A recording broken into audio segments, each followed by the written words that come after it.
Sunday is a blind man. Sunday ain't got no prayers half right. Sunday is a blind man. Sunday.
Good morning, gearheads and friends of the toe. It is time to get up, wipe the cream from your lips, and watch the Blind Mike Project. Make sure you go to www.blindmike.net for everything blind and everything Mike, including Why Are You Laughing? And the Richard Ojeda drinking game. Fun things like that. They are fun. And make sure you hit that goal today. Don't make us grab you by the ankles, turn you upside down, and shake those sweet donations out. Now, your host, the man who stole my goal and made it his goal, so I gotta pretend to be nice to these loser douchebags called my audience. Thanks a lot. Blind Mike Geary.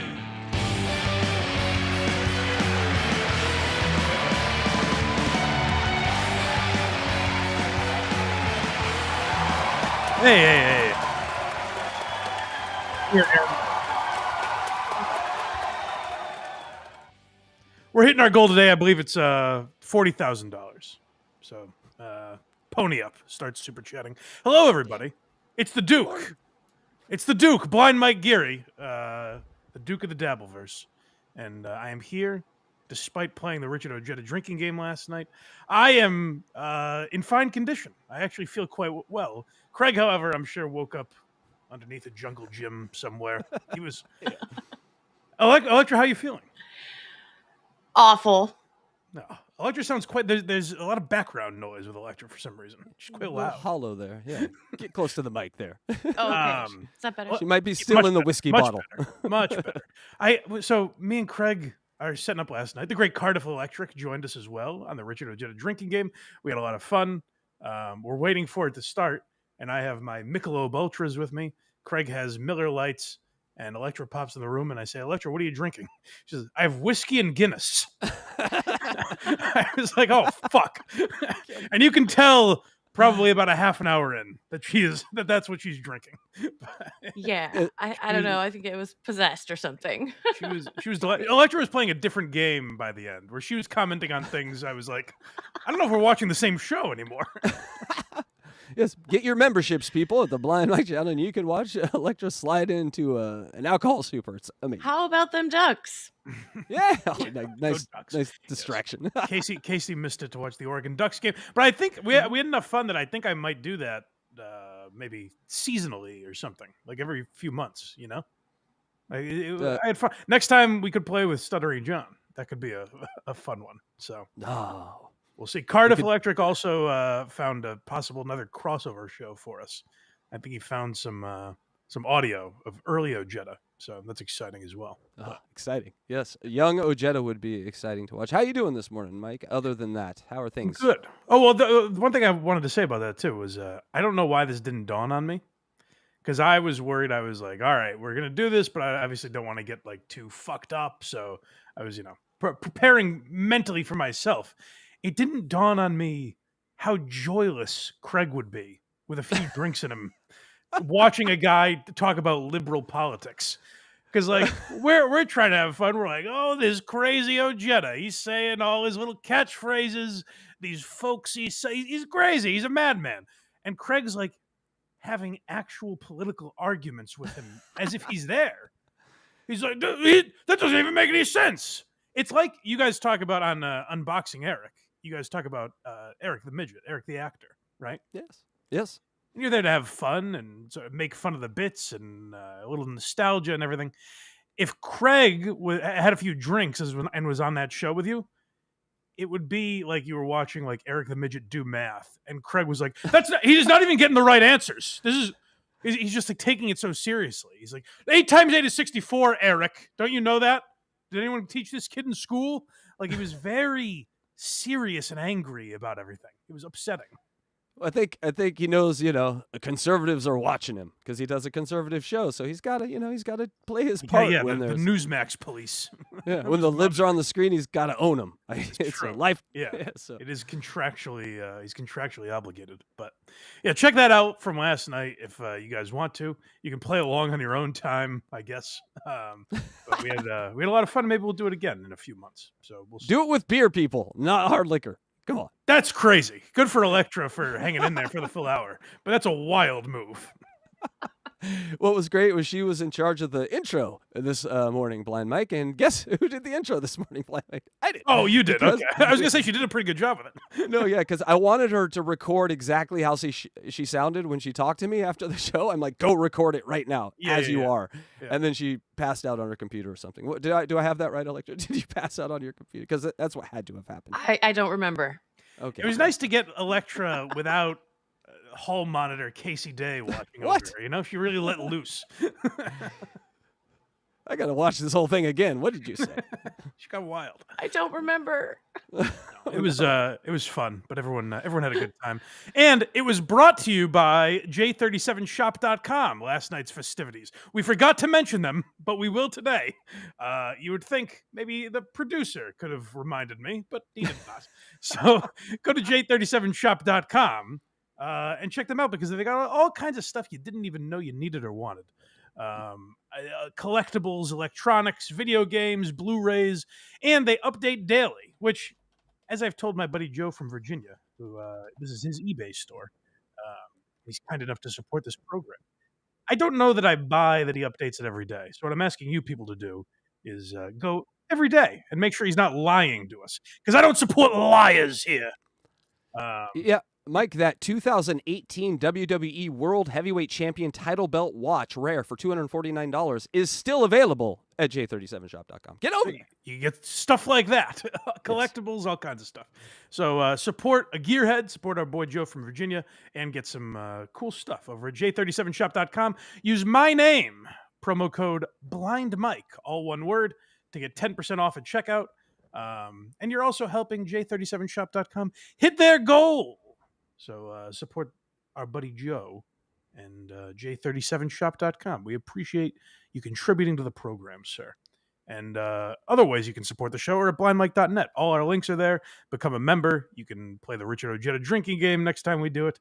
I get early access and bonus episodes of Why You Laughing, Quincy, all kinds of stuff if you subscribe on Patreon.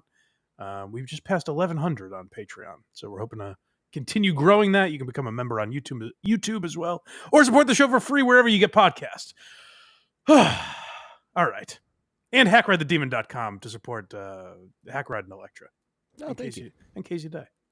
All right. Shall we get into some Dabbleverse business? Absolutely. What would you like to start with first there, Blind Mike?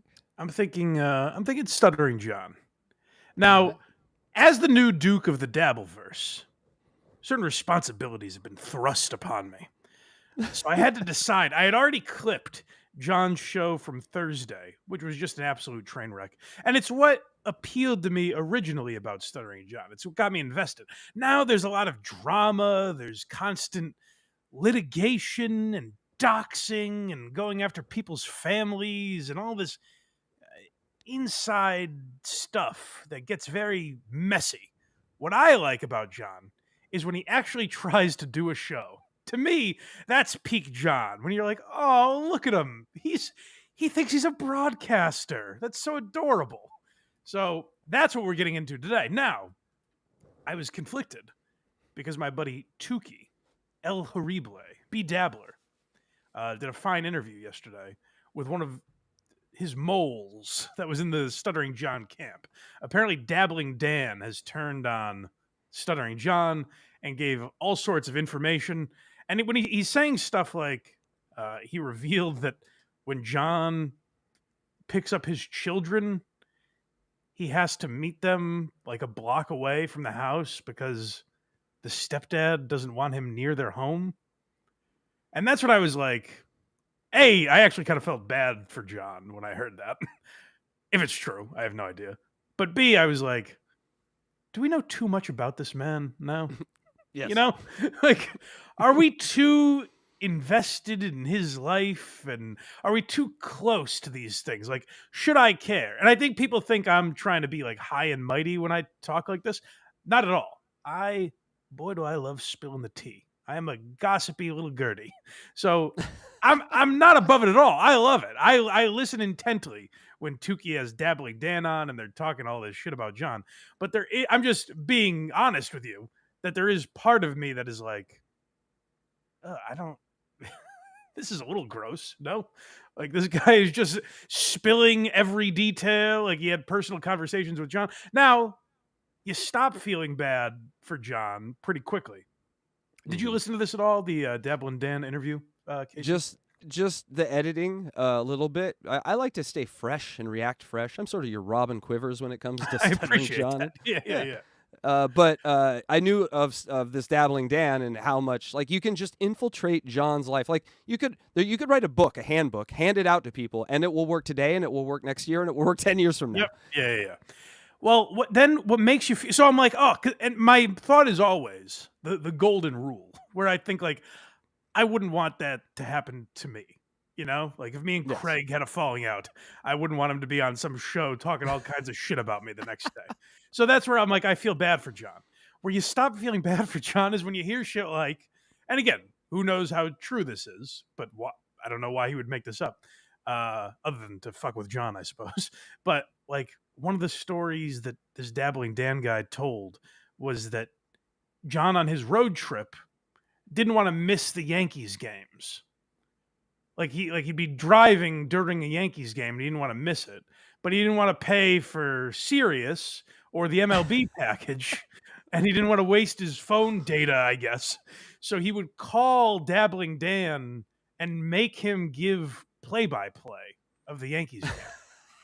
Seriously? Yes. Now you could ask, why is Dabbling Dan doing that? Why would you participate in that? But like the idea that this is your friend, like I can't imagine any friend of mine where I'm like, hey, can you tell me what the Yankees are doing? And when they're like, oh yeah, it's 3-2 bottom of the fourth. No, I mean minute by minute. What's his stance like in the batting box? How's he look? Yeah, right. No, right. And did Garrett Cole throw a strike just now is what I'm asking you. Pitch by pitch. So yeah, like that stuff is kind of, and you're like, oh, this is it seems like a shitty guy. It seems like an asshole, which we all know from Stuttering John. But it's like, are we too into the weeds of his life where we're getting every minor detail and dissecting it? I kind of felt this way about Aaron Imhold too, where it's like it gets very serious when you're talking about like legal stuff. It's all like, does Aaron know what's? And it's like it just feels too serious to me. So. You know, heavy is the crown that wears the whatever that phrase is. And so the Duke had to do some reflecting, you know? And I had to say, how are we going to approach Stuttering John today? And I said, let's keep it light and fun. So I'm sure people have dissected these clips to death, but I haven't gotten to yet. And this is what I find most interesting about John. So we are going to talk about his episode on Thursday, which, like I said, was vintage Stuttering John. So let's just get into it, shall we? Yeah. Quick thanks to OJ for sending his chat over. Hi, guys. Thank you, OJ. Yes. I tuned into OJ this morning, and someone said, hey, Blind Mike did a good Richard Ojeda drinking game show last night. It was a lot of fun. And for some reason, OJ's answer to that was, he didn't invent it, you know. People do drinking games all the time. I was like, no one. Who's claiming that I've invented it? What are you doing? So You got to be the Beatles around here, Mike, or you're nothing. You know that either you invented it or you're nothing. I said it's always nice to tune in and hear that I'm an unoriginal hack. Welcome to my life. My Sunday mornings with OJ. That's my life. Every time I turn on my computer, I'm like, why am I doing this again? Everyone hates me. But thank you, OJ, for sending your chat. Yes. Yeah, this first one's called Power Outage. So yeah, this is what everyone's been talking about, and it's, I guess John's lights turned off, and he had to get to the bottom of it. Oh no. So I find out. I go, all right. So my power's been disconnected. I'm like, what? So I call up this LCEC, whatever the fucking thing is here. We're gonna hear a lot of this. For some reason, he's doing this. Hey, so I says to the guy, "Whoa, what the fuck is we doing here?" Like he's trying to do this tough Italian guy bit. I don't know why. A lot of people speculate that he's been influenced by substances on this episode. I don't think that, because he does this all the time. I think this is what like John thinks is funny. Is like, hey, if I do a Goodfellas voice, because I guess he watched Goodfellas, which he's going to mention, and so that influenced him to talk like a fake mobster. He's talking like fucking Sil from The Sopranos for some reason. I don't know. It's very juvenile that something gets into his head, and he's like, "That's how I'm going to do this broadcast, and everyone's going to empathize with my plight." Here, this is John being a regular guy, because you know how every morning all of our power goes out because we haven't paid the bill daily. Florida Power Commission, and then they fucking charge you more. It's a load of horseshit, but I just got here in July, so I don't fucking know. Hold on, I just got here. It's been seasons have changed. It's November. If you did one of those montages where everything speeds up real fast and the sun goes up, sun goes down, it would take 15 minutes to get through the amount of time that John has been there. Just got here. A baby's almost born from like the day. You could have impregnated a lady by now and had it born almost, John. And he bought the house more than a year before that. So you didn't just get there. Like, you've owned the house for a year and a half now. They didn't say, all right, John, well, now you're finally comfortable. We're now going to start charging you for electricity. Yes. He thought they didn't charge him when he wasn't living there. It's actually, of all the bullshit you get charged for these days, extra hidden fees when you're booking a hotel, and inflation, everything's so expensive. If you log into Uber Eats, you can't get a meal for less than $35. Prices are crazy, John. The one thing I don't find that ridiculous is having to pay to keep the fucking lights on. Mm-hmm. It's not that crazy to me. Like, I enjoy having the lights and electricity and television. So I'm okay with the negotiation I have with the electric company, where it's like, hey, I'll throw you a few bucks. Make sure the lights keep coming on when I flick that switch. We keep saying lights, but it's also your show, your business. Like, it's like, right. Good point. Yeah. It's not the lights. It's everything. Literally at, I think, like 9 a.m. yesterday, our Wi-Fi went out for some reason, inexplicably. And I was like nervous because I was like, fuck, in 11 hours, I have to do a show. And it was solved in 5 minutes. But like immediately there's a pan. With John, it's like, oh, the lights, the electric is out. What am I going to do? Like, oh, yeah, you haven't paid your bill. I'm like, what? What bill? Well, we've been mailing your bill. This has been happening. I don't know if John is aware of this. I don't know exactly when it started, but certainly for the entirety of John's life. He's what, 59? For his entire life, the agreement has been the electric company gives us electricity. In exchange, they charge us a fee based on the amount of electricity they're pumping into our home. It's not that new an agreement. No, they could have taken the firstborn child or something. They settled on money, which was, if you really think about it that way, they're being pretty reasonable about it. Yeah. What bill? He says. What do you mean, what bill? What bill? You motherfucker. So then I got to fucking pay like $325. So to turn the power back on. That seems extraordinarily cheap, if I'm being honest. For the amount of time that John has been living free of electricity bills. He sits there with a TV, a computer, and a lamp, so it should be not a lot running, he doesn't really have much. If I moved into a house and 5 months in, 6 months in, whatever it's been, they're like, hey, you haven't paid your electric bill. And I'm like, oh, God, what is it? And they were like, $325. I would be like, ooh, thank God. John's angry for some reason. A Florida electric bill with that AC, yes, $325 seems very cheap. I don't fucking know. I used to have a wife to do that shit. Scola. That's the saddest thing that came out of this rant. That was incredibly... I used to have a wife to do this shit. John, you've been divorced for over a decade. What year do you think it is? That was where... I don't know if he has some type of alcohol-triggered dementia or something, where it seems like he's living as if he just left his family's house a week ago. I used to have a wife to do this shit over a decade ago. John was in his 40s when his wife was paying his bills for him. To me, this is the greatest indictment I've ever seen, that John can't do anything without his mom. Because he literally is like, I can't do anything without a wife. Well, you haven't had a wife in 20 years. What have you had? You've had that poor lady in New York. The speculation is that his poor mother has been paying his electric bills. Everything. Probably doing everything for him. He brings dirty laundry when he goes home to her. Yeah, he's a college kid. Yeah, he never left. But he does that from another state. That's what I'm saying. He traverses the nation. Ma, I got some dirty drawers for you.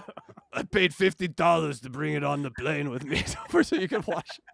I don't know where the quarters go. It would have cost him $1.25 if he went to a fucking laundromat. What the fuck? This man is Simeon.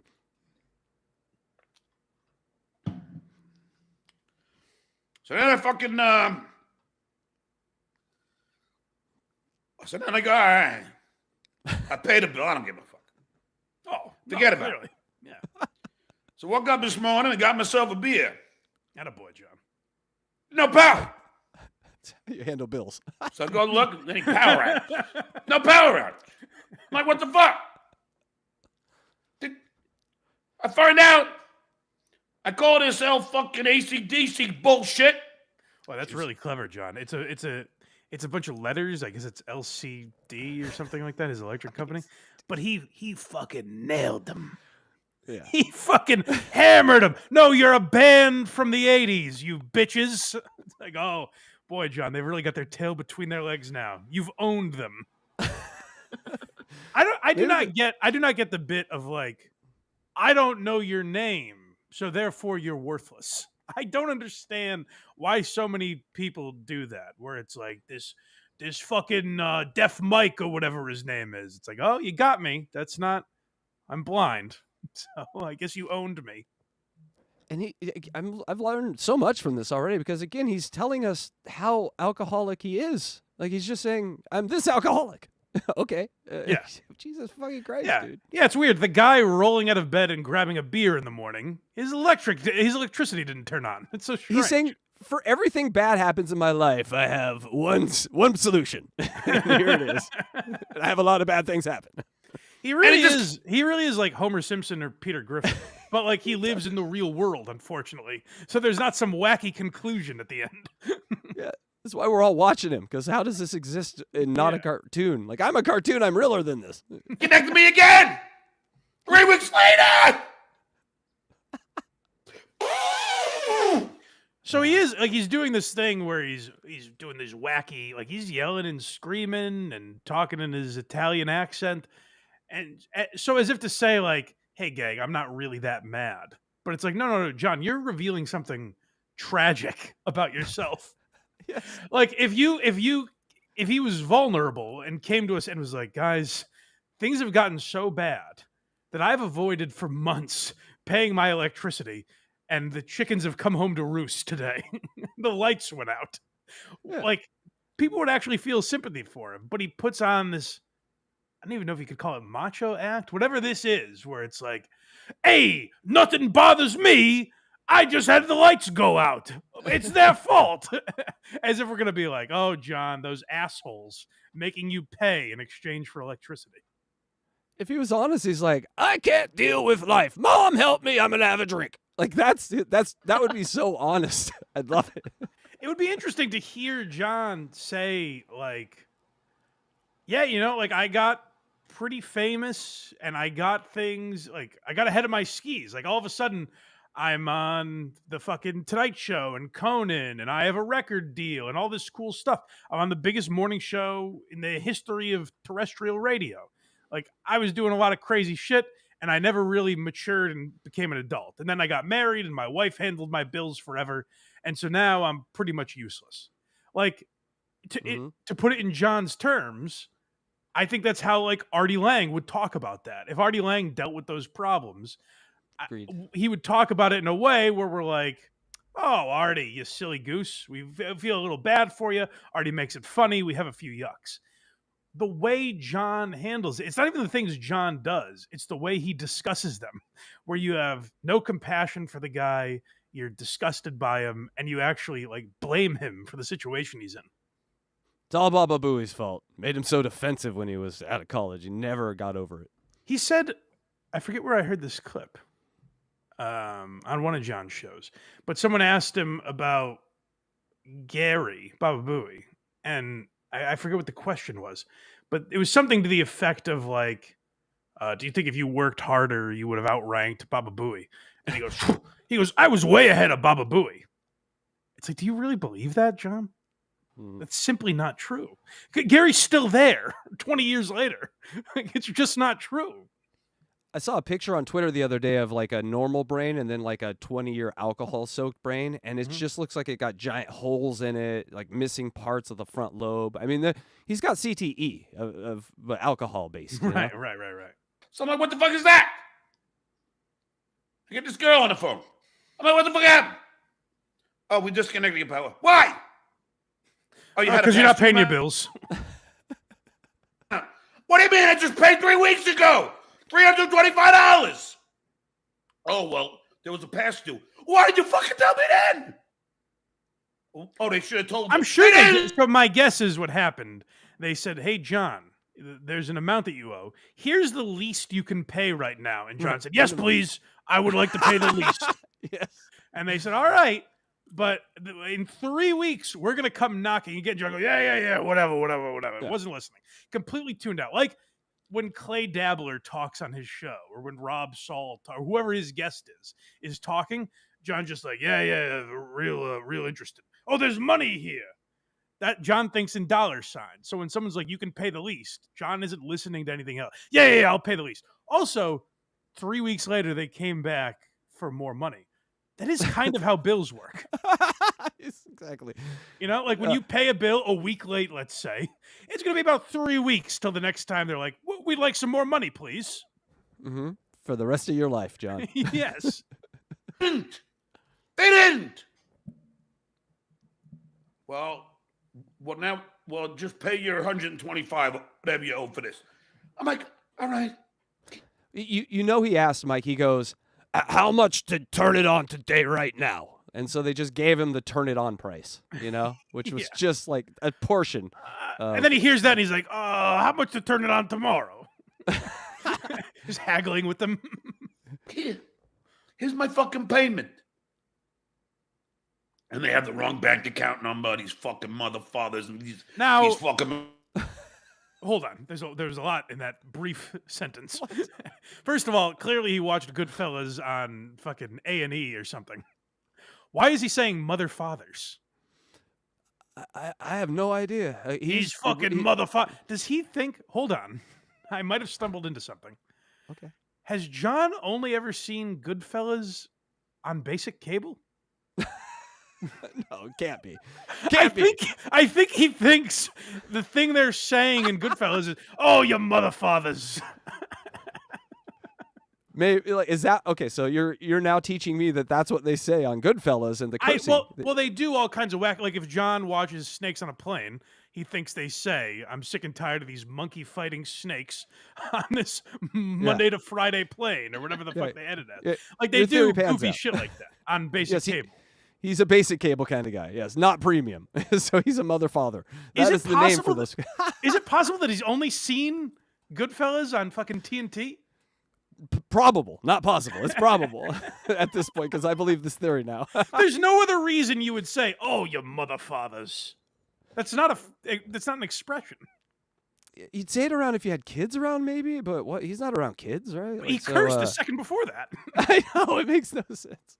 But go back. There was one other thing I wanted to point out. The bank account thing. He said they had the wrong bank account. That tells me it's been switched. Because my one thing that I've heard, like Carl and all these guys talk about these clips and say like, well, yeah, he's been there since July. My hang up has been, no, he's been there since June of the previous year when he bought the house.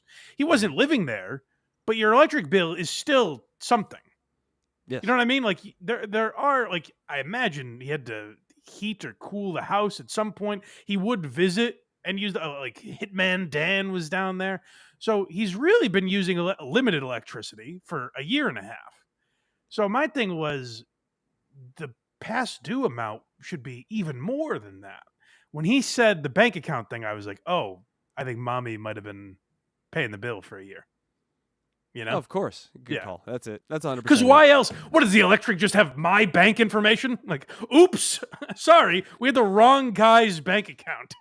Yeah. Mommy put a block on it. Oh, no. It's the wrong information. Yeah. And they have the wrong bank account number, these fucking mother fathers and these fucking maroons. Yeah, he's definitely doing a work there. That's like an acting class 101 with John. No, I think he's a real Italian tough guy.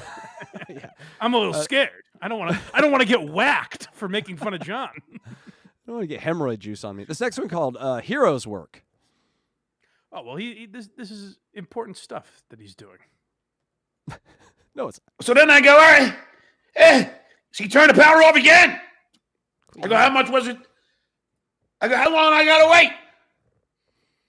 They go, oh well, it'll go back on at some point at the end of the business day. What? Well, John, you woke up at 1 p.m. You don't have to wait that long. I'm sure it's fine. What does it cost to reconnect? $50. So it was $50 last time? $50 this time? Yeah. So $100. Yeah. Because you know what? It would suck.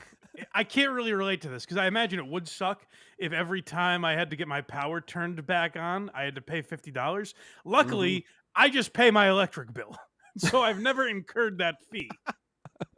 Seems high. Also, swallow, John. God damn it. This is a thing you go through.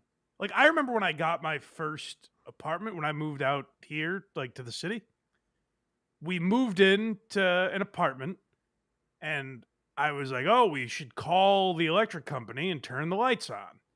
And then I flicked a switch and I was like, wait, the lights are on. Maybe we've got a steal here.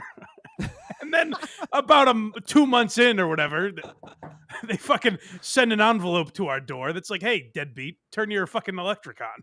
We're like, oh, all right. Too good to be true. That's when I was 23 or something. Like, this is a thought you have. And even that's dumb of me, even at that age. That's what like a dumb kid does. Not when you're 59 and you've lived on your, I mean, you lived on your own for 40 years, but like you've lived alone for 13 years or whatever it's been now. That's crazy.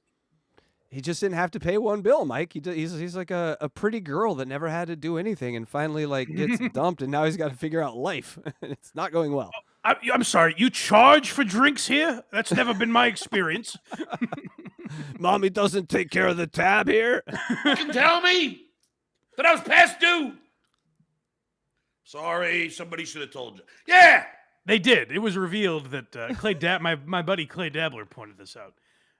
John just threw away his bills. Yes. And like a week ago, Clay Dabbler actually asked him, like, hey, John, you should probably check in on those. They're probably sending you bills for a reason. And John goes, yeah, probably.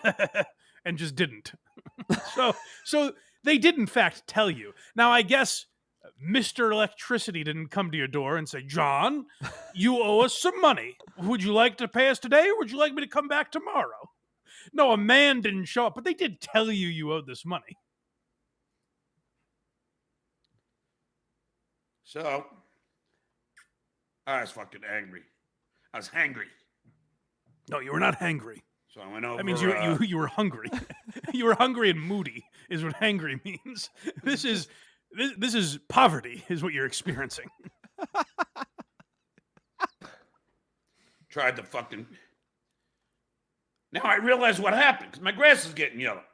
So because when the power goes off, I get the sprinkler turned off. I don't know how to fucking. For months, including, by the way, summer months, John has just been like, well, I guess the grass is yellow down here. Oh, that's great. That Florida yellow grass. It's because of Trump. The grass is yellow. It took this eye-opening experience for him to be like, my grass should be green. Grass is yellow. Something must be wrong. He sort of stumbled over it the same way he stumbled over, I hope something's right and not wrong, with that Brian Karam guy last week, the way he says it. Oh, he has this He has this sort of rhythm now sometimes I fall into. Now I realize what happened, because my grass is getting yellow. So because when the power goes off, I get the sprinkler turned off. That. I guess the sprinkler. Yeah, it sure did, John. In fact, you don't even have to go through the list. Everything that uses electricity no longer working. The blender, the toaster, the fridge, all of it was off because the electricity was off. If it takes electricity to function, it wasn't going to work. Your phone might work for a period of time. Unfortunately, you're not going to be able to charge it because that uses, say it with me, John, electricity. That's why you pay the electric company. I don't know how to reset the sprinkler. It's not like the old ones we had in Long Island. It's like the one that just goes up and down and up and down, and that you would run through, or the one that went like this.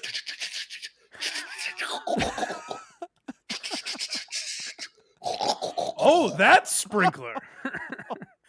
No, John, they're actually easier now. You don't have to fucking go in your yard and unkink the hose and fucking. No, they're much easier now. You can hit a fucking button on an app on your phone. Nah, this is that fucking order. You know, the things come out of the fucking ground. So now I got to get a fucking guy to come and fix that. Mensa. What a hardship. One man. I go, this is the funniest. Shakespeare. Am I not just one man? There's a spotlight on John. I am merely one man. How am I to turn on my sprinkler system? Who am I to pay a bill on time? John, they're single men. I understand you used to have a wife fucking 40 years ago. There are single men across America who are able to keep the lights on and keep the grass watered. It happens all the time. I got it. His house must be just the epitome of single loserdom. I got to see this. I got to see. We got to do a John Cribs. I'm putting $1,000 down for a John Cribs right now. I need to see it, but we got to do it. People have been trying to get him to do like IRL streaming, Yeah, and he just I don't understand how that works. I go. She goes, yeah, you used less power this year than you did last year. I go, how is that possible, sweetheart? I go, I just got here. I live here every day now. How could I be using less power? I wasn't even here. I have a thought. John, the first time he visited the house, didn't like the idea. Ooh, awfully hot and sticky when I walk in here. Well, the next time I visit, I would like it to be nice and cool. So let me crank that AC up. And you know what? What if I come back at night? I don't want it to be all dark and scary. Let me flick all the lights on, because who gives a fuck? So I actually believe it's possible that John used more power when he wasn't in the house. Because now he keeps talking about how the thermostat is getting moved. people think that because the mom was paying for the electricity that she controls that somehow. I have no idea.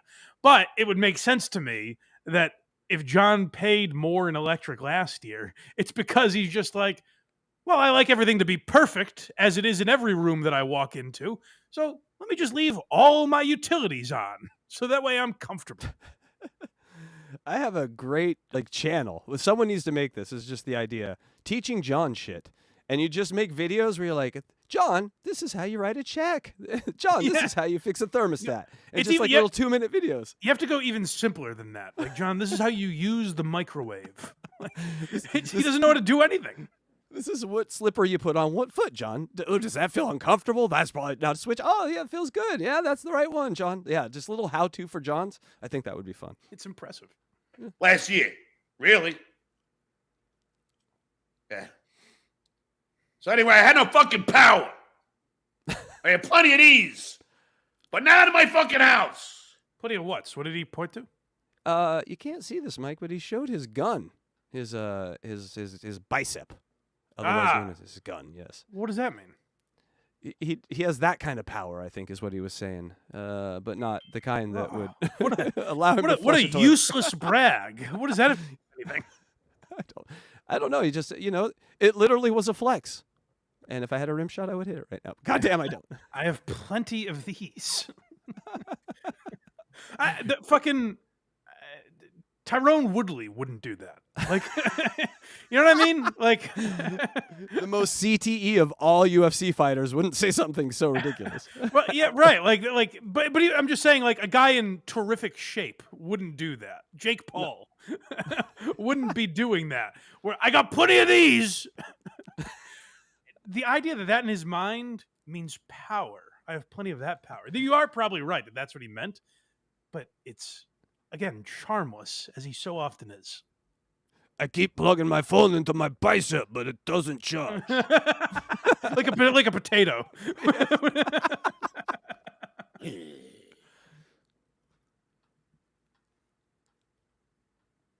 So what does the Duke do? Hey, that's my name. I'm the Duke. He doesn't even. Someone copyright claim him. I'm the Duke. That's my title. He has a new name. He doesn't even remember it, Mike. He has it behind him. It's those of you that watch John's chat, let him know. Cease and desist. Mm-hmm. Mike Geary is the Duke of the Dabbleverse, and if John wants to get into it with me, I will take him to court over that name. I've trademarked it. It is mine. I am the Duke of the Dabbleverse. So if John wants to get in even more legal trouble than he's already in, you better watch it, buddy. Keep going down that road, because I will get what's mine. Understood, Melendez? Say yes, Duke. I understand, Duke. Okay, very good. Thank you, John. That lawsuit's going to be amazing. I actually have to go to court now. Your Honor, I don't actually own the Duke of the Dabbleverse. I mean, Duke, you actually make sense. It's like a, ancillary character in the universe that provides, entertainment and stuff. Not the head of the universe. He's going to go argue that the Duke is... He's just... That's true. It actually makes more sense if I'm the Duke of the Dabbleverse. All right, thank you. Oh, and you'll notice behind him, I don't know if he has it in this episode, but he had an admiral sign behind him. Yeah, he can't. So I think he knows he's trying to usurp me as Duke of the Dabbleverse. He's trying to get a higher rank than I have.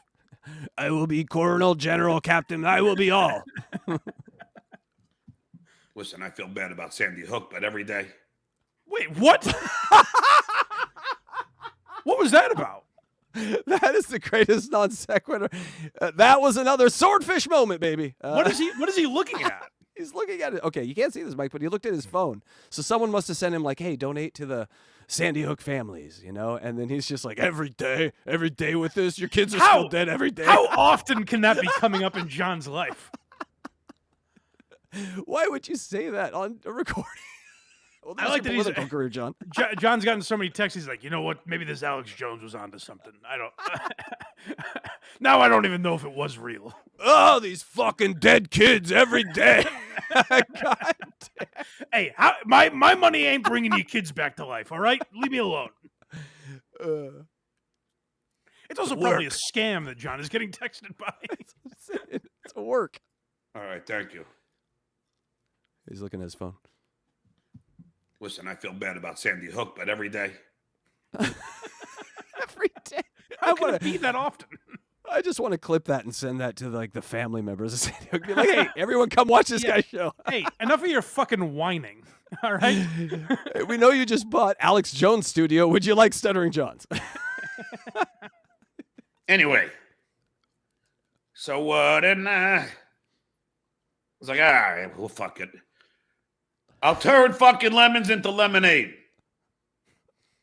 Okay. It's like, all right, fuck it. I go get my protein drink. The cafe has the equivalent of a cup of coffee. Sit on my patio and curse. I think lemons into lemonade would be if John was producing his own electricity. If he was running on a hamster wheel and it was powering his house or something. I don't think it would just be going to Starbucks.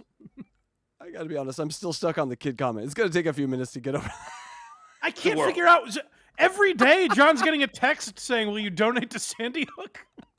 Like we all get like, donation things from, oh no, this child of cancer. Oh no, this cat needs a liver. Once in a great while. Yes. We don't go on air. Fuck these kids. And then he turns to us as if to say, you know how we're all getting these Sandy Hook texts? No. It's fucking amazing. And I'm in Goodfellas mode now. And I'm hoping those fucking... You nailed it, Mike. You nailed it. He's in Goodfellas mode. He's in Goodfellas mode like a 5-year-old would get after they watch their favorite movie. Ooh, can I be... No. I want to be Jimmy. You can be Henry Hill. No, Daddy, I want to amuse you. I want to be like a clown and amuse you. Can I be the clown that amuses you, Daddy? Go get your It fucking couldn't be- shine box. It couldn't be helped, Daddy. It couldn't be helped. power guys come to the goddamn house. My electricity is gone, and there's nothing I can do about it. Nothing could be done. I'm gonna fucking tell them. Listen, come here, you. Come here. The next time you come and go turn that power up, you better knock on my door first. Ring the goddamn doorbell, because I'll fuck. Does John think a man came to his home? Electricity be gone. You do it with a wand, right? I think they do it from home base, John. I don't know about life. Hey, Fucking John. pay. You know what, John? Just go right down there. There's a little electricity for you. Yeah. No, right down there. Go ahead. Keep going. Look for Hey, before you turn it off, you motherfucker. I'll do what they did to the mailman in Goodfellas. Stick his fucking head in the oven. Jesus No, I can't Christ. John, this guy. So, I guess the Hurricane Milton was not as bad as people expected, right? Thank God. But there were still a lot of power outages. Like, it did some damage to Florida. So these fucking linemen are out there dealing with actual tragedy and chaos in their community. And now, a man who just got here in July and decided not to pay his bills is like, I'm going to put you in my oven because your boss made you shut my electricity off. This is John's mentality. The world revolves around him. It is crazy that he's like, no, I'm gonna threaten some fucking 9-to-5 employee because my power went out for a perfectly legitimate reason. Some guy drives his power truck from West Virginia down to Florida to help after the hurricane. He's outside Stuttering John's house. He's like, oh, look, some people got to pay for this, not me. And get the power back on. I get to some extent John is pretending to be angry for like entertainment, but I do think he feels slighted in some way. And like, this is an appropriate reaction. If John was like, holy shit, my power went out. Let me figure out what's wrong. And he calls the electric company and they're like, yeah, we're actually just really big fans of the dues payer. So we turned your electricity off. Then John would have perfectly valid reason to be this mad. But the reason is you didn't pay your bill, John. You were not done wrong in any way. And the fascinating thing is this man has like 90 shows dedicated to him thinking this is a good topic. I should bring this up. I should talk about my failings because no one would know you didn't pay your electricity bill, John. We wouldn't know. You told us. Do you think John is smart enough to know, like, oh, they'll all talk about this and make fun of it? Yes. So? I think it's an unconscious thing. I don't think it's a conscious thing. I think when you're on the Stern show, you develop like a sort of a way to kind of maneuver through this shit, and he maneuvers through it, but he doesn't know what he's doing. But he happens to.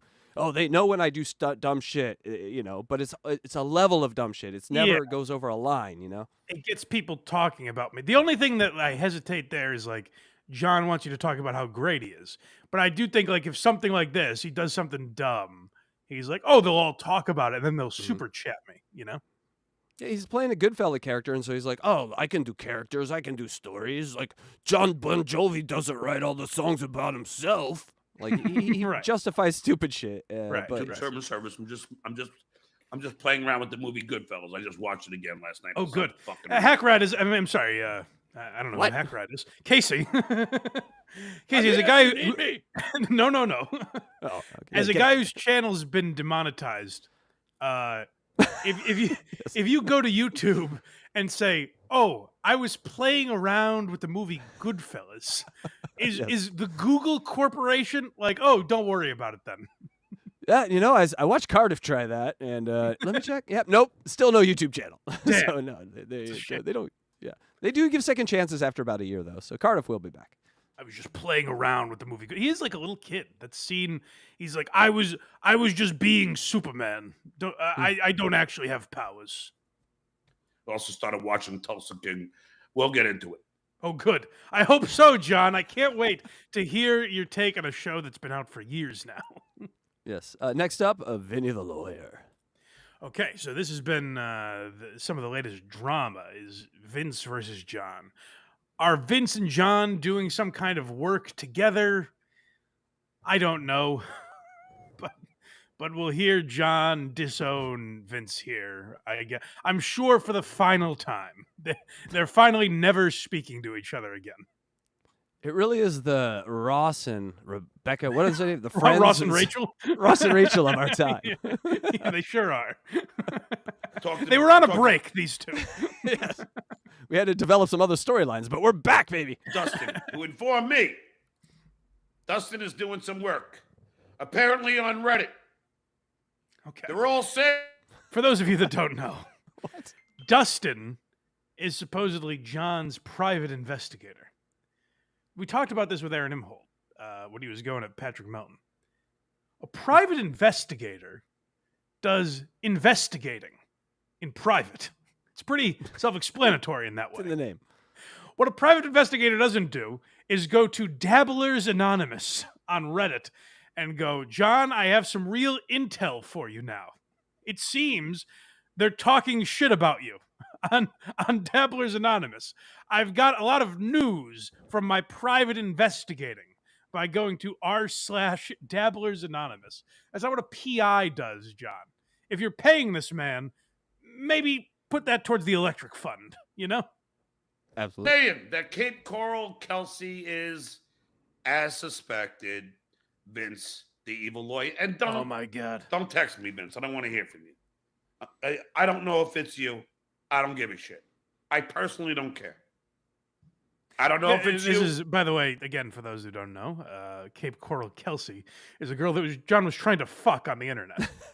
And John was saying to Vince, give her my number. She's super I guess she lives in Cape Coral.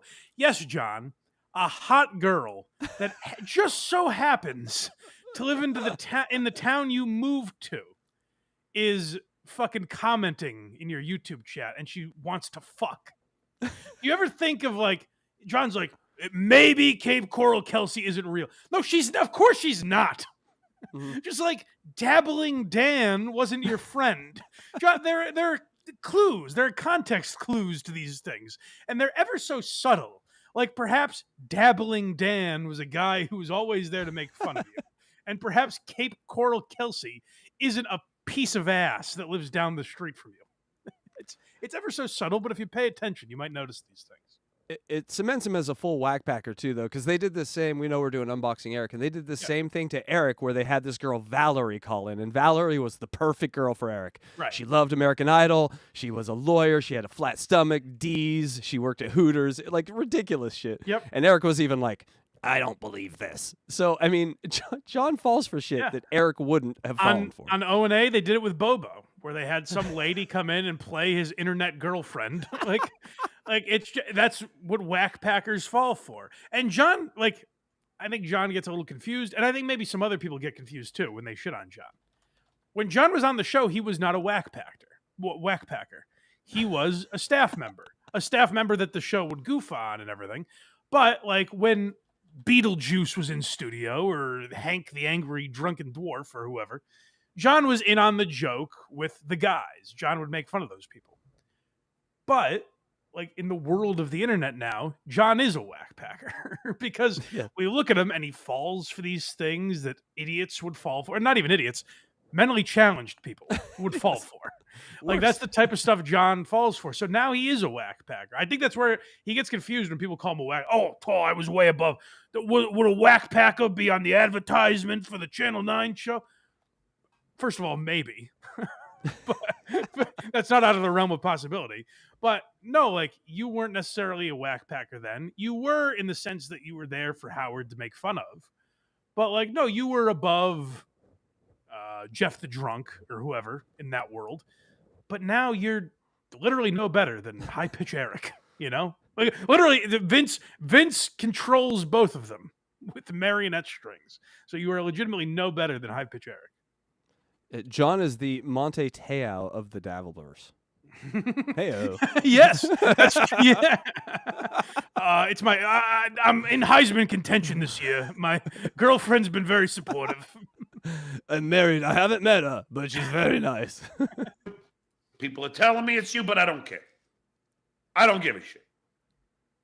I don't have anything bad to say about you. You live your life, I live mine. Okay? I pay you. You said I can start December 26th. That's when I start. I have you on tape. If you're going to renege on that and somehow say, oh, no, now we're going to renege on that. Now you got to pay now. Then it doesn't matter if John has him on tape. I don't know that he did this. I think it's a John exaggeration. But they have some sort of legally binding agreement where John has to pay him. Yeah. John has to pay him some amount. I don't really know how much or why or anything. But John signed it and agreed to it. So they have a legally binding document that dictates when John is supposed to pay and how much and all of that. If Vince is on John's show and John says, do I have to pay you? And Vince is like, don't worry about it, buddy. That is not legally binding. What the court will go back to is, but we had you sign this piece of paper. I don't care what Vince said on the Stuttering John podcast when Penis Wrinkle was hassling him about it. This legally binding document is what matters. So John's like, but Your Honor, he did pinky swear. And I told him to cross his heart and hope that he died. So I put the chat room under oath, Your Honor. He put his hand on my book and swore. It's all legal. And then you go tell me that. But I have you on tape saying I have till 12/26. So that's up to you. If you want to pull the fucking rug out and then say I got to pay now, then I'll pay now. I don't care. But I don't even get paid till the 21st. That seems like a guy that doesn't care. A guy who's haggling. Hey, you go up to a fucking a guy in a store and you're haggling with him. You're like, by the way, I don't care how much this is. I'll pay anything. But I would like it for $8 if you wouldn't mind. I know you're charging $75, but I'd like it for $8. And again, I really don't care how much I pay for it. That's not a great point of negotiation. When this is all over, Vinny, we're going to need a book. We need a book with timestamps and evidence. We want to know, what these things were all about. Because they're interesting, but we just never know what they're about. What's the I am lawsuit intrigued. about? Some of the stuff Vince the lawyer does, I don't get. Some of it I'm intrigued by. I don't know. It's interesting to me, but also strange at the same time. Yes, the level of commitment over the last decade to whackpackers is a little bizarre, but I need a book on this. I need to know what's going on here. Yeah, for sure. John's drinking. I don't care if you're Cape Coral Kelsey and Cape Coral Kelsey's mom. I don't care. Cape Coral Kelsey. That didn't give it away, John. That Cape Coral Kelsey's mom was also involved. You didn't find that a little ridiculous? Why is he still trying to find friends in the chat room? He's still doing it. Why? If it is like people go through these cycles all the time. I know I'm not the only one, but like I'm like, to be this stupid, it has to be a character. But it is so brilliantly done. It's like I talk about with like Fez Whatley, where like if Fez was completely a character, then Fez should have gotten into acting because he's absolutely brilliant. Like the way he was able to pull that off. John should be in more motion pictures if he's able to act like a buffoon this way. I am waiting for one day, like John with a British accent just comes on and he's like, well, it was really interesting. I got called to start talking about me in 2018. And I knew I had something there, something magic. Got a turtleneck on. I can see it. Can't be a man like me.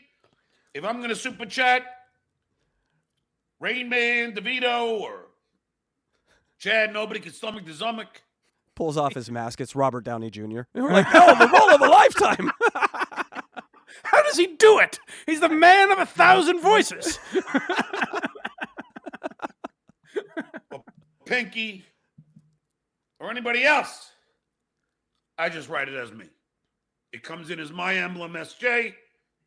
Done. I don't need all these old fucking bullshit. Yeah, in the old days, I used to have old Twitter handles. That's great. So John has had 1 million fake accounts over the years, and I guess now he doesn't, supposedly. So he's like, I don't need all this stupid shit. Did I do it until I was 58 years old? Sure. But now I've matured. Do I have one notebook devoted to all the Google names and YouTube accounts I have? Yes. Also, he's got some man tits, Mike. You can't see this, but John's got some titties now. Congratulations, right? John. You can't get any on the street. You He's can been grow working your out. own. I've heard he's in better shape, but I He's guess I've a heard that little- from him, so I don't know. Yeah, I think he's just doing curls. His tits are going to hell. Nice. That's all gone. That was just the growing pains of the internet. No more. It's all me. Everything is me. Oh, it's 2021. What is this internet? This Al Gore guy came up with something, huh? There's something called YouTube that I'm going to stream on. John, this was not the growing pains of the internet. It's been around for 30 years. During Well, I think technically 60. MIT. Right, but you know what I mean. Yeah. No, for us, yes. fucking John is me. That's it. Nobody else. I don't need to hide behind any facades. I don't need it. I don't need to hide behind any disguise. This is me. A beautiful face, beautiful body, nice, beautiful cock. That's me. Jesus Christ. Ladies, he's single. John can't decide, like, he tries to do the Howard Stern thing of being like, I got a small penis. But then, like, he also gets self-conscious and he's like, I have a massive cock. It's like, well, which is it, John? I got a massive cock and genital herpes, which will give you ovarian cancer. Come on, date me. John forgets he can't be both of what he wants to be. He wants to be No. he wants to be the victim and the king. He wants to have you feel bad for him and also have you think he's the fucking man. Like he can't pick a lane. But now, you come in with these alt accounts, these fucking horse shit. I don't care. Feel free. It doesn't matter. I will honor our agreement. Well, legally you have to. So that's not really you being the bigger man. I'm not going to discuss what the agreement is. You don't own my channel. Stop saying it. It's bullshit. It's bullshit. And you know it, and I know it. I'm not going to reveal, as per the agreement, any of the details, but it's a very small amount. It was a very small amount in the beginning. It'll be a very small percentage, if you will, for a very short length of time. Well, just pay it. And that's it. He doesn't See, pay bills, Mike. What have I'm- you learned about him? I'm certainly not like a wealthy man by any means, but I like to get ahead of my bills. If I see a credit card charge and I think, you know what, even if I have to be a little leaner on the spending this month, I'd like to get this out of my way, so it's not dangling over my head. Instead, John is like, okay, I will handle the payment at the last possible moment and then freak out about it and beg you not to charge me. That's what I will do. It's also very funny to be the bigger man. It's like if you got a prison sentence and you were like, you know what? I'm gonna do what's right here, and I'm gonna serve 3 to 5 years. It's like, no. We're making you do that. You're not you're not choosing to learn from something. We've decided that's what you have to do. Thought about it. I'm gonna turn myself. No, you're in prison already. Oh, I'm gonna turn myself in. Then we done. Then we be done. Oh, I have a quiz for you, Mike. StreamYard. He uses StreamYard, right? So it's $49 a month, or $39 a month if you buy for the year. The question: do I even have to ask? Definitely Is he buying monthly? Yeah, absolutely. Yeah. No, I'm not asking you to drop it anymore. Those days are over. I thought we could be friends, but we're not. No, we're not. Oh. That's fine. I don't have anything bad to say about you. I'm not going to disparage you. Totally fine. I'm not going to disparage your kids, Devin Alexander. And that's John. Stop being so magnanimous. I'm not going to disparage. You know what? I'm going to be a good guy here. I'm not going to disparage your children. One of whom I believe is 9, if I remember correctly. Not going to talk about your ugly kids at all. I'm not going to disparage. Oh, John, thank you so much. That's very sweet of you. Not to humiliate my children, who you've never met, publicly on a podcast. I will also not call you the N-word. Do I get points for this as well? I'm not going to commit violent crimes against you. I am not going to hack your accounts and steal all your money. These are all great things I am going to do. We're friends now, right? I'm going to disparage your beautiful, sexy, hot wife, Lori. How are you, Lori? Okay, well, that undid everything you just... What the fuck? He hits on Vince's wife all the time. We've heard him do this with the Army Major, where he's like, Richard, rank your wife from 1 to 10. How nice are her cans? And Richard's like, I don't want to do this, John. But Vince like plays along with him for some reason. I mean, I know why, but like, I guess just to give John that, where John's like, you think if I paid the right price, I could fuck your wife for a night? And Vince will be like, yeah, sure. And John's like, oh, nice. Show what a real man is like. It's like, John, this is how you talk. And John is like, this is just guys being guys. It's like, no, that's insulting to not just him, more importantly, his wife. Why are you talking about her this way? She's not a public figure. What are you doing? Why don't you get rid of that dwarf? Hey, Laura, let me talk to you for a second. Come here. Birds She's not here, John. in the trees seem to whisper, Laurie, I am the guy who likes you, my gal. Very, very sexy. The way he sucks up his saliva is very seductive. You can't see it, Mike, but he does this thing with his lips where it makes like a V under his nose because he's like trying to look cute, and it's frightening. It's frightening. This one's called The Dookies, which I assume Electra is gone, left during that song because she had to go. She got all hot and bothered and had to take care of herself. She texted me, "I'm on the toilet." Like I think she's hugging the toilet. Too much Ojeda last That's night. Craig's fault. Everybody, too much Ojeda. Yeah. If he could just reacted normal, we wouldn't be in this predicament. I said if I was in a bar sitting near Craig and Electra, I'd be like, all right, why don't we move? I don't want to get into a thing with these two. And Cardiff said I would do the same thing on a dinghy in the middle of the ocean. Electra was delightful, though. I'm just kidding. Go watch. Get yourself a membership to the Blind Mike channel. It's the Richard Ojeda, drinking game. Yes. This next one is called The Dookies. Oh, so yeah, this was the real talk of the Dabbleverse this week. I was watching John's show earlier in the week, and Carlos Danger, friend of the show, even though I'm not sure if he likes me or not, but I like him. Carlos Danger put on some like award show, and it's just he wasn't taking it seriously. He just had categories. It's essentially a device to talk about the Dabbleverse in a broad way, You spend 5 minutes talking about Ray DeVito. You spend 10 minutes talking about Shuley, whatever the fuck. Seems like a pretty good gimmick for a one-off episode. I have no issue with it. John and I believe Rob Saul watched it and were like, Rob, look how lame this is. You believe these losers doing this? Oh, a Dabbleverse award, the Dabbies they call it. How lame! I guess it is lame to put thought and production into a show because Hey. because John tried to tackle this very same. He acted as if he didn't watch this episode. So I guess this is a Nathan Fielder type parody of this or something. Maybe it's very meta and I'm just missing it. But John put on his own award show, the Dookies. I get it now. Okay. Yes. So let's see just how well put together the Dookies were and how they really show Carlos Danger and those idiots that put on the Dabbies. Daddy's going to show you how it's done here. Yeah, I thought we were talking about the Cameron Crazies. Go Blue Devils! Anyway, so I want to put together something today called the Dookies. So, do you think he now, knows? Like, is that the joke? That means shit? Is that what he's going for? Is that the funny thing, or does he have no idea? Oh God, it's so hard to tell. I'm gonna go. He knows on this one. He knows. That seems like John's style of humor.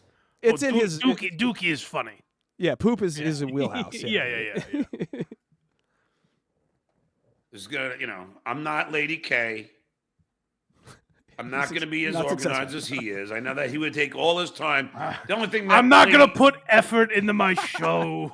I'm not going to care if people watch. K lacks. He does have the production value, but he doesn't have the talent. There you go, Carl. It's a feather in your cap. Yeah. Why do they podcast? Oh God. WDT. Can I say something? I don't know if we've ever played a clip with that, but John's played it for years. That's a better name for Carl's podcast. Am I crazy? Why do they podcast? Why do they podcast actually makes more sense as a title for the show Carl does. You know what I mean? Yeah. If you've Who never are these heard of podcasts is cute, Sure, but yes. It's clever. I'm not saying change the name. What I'm saying is, like, that's a dig at Carl. Like, oh, I've changed the name of your podcast to Why Do They Podcast? It's like if you change the name to Why Are You Laughing? It's like, whoa, what does he do? The History of Comedy Show? It's like, actually, that would be better for the algorithm, John. It's more rebranding than a satire. Yes. Yeah, there's no joke. Why Do They Podcast is objectively a more logical name for that show.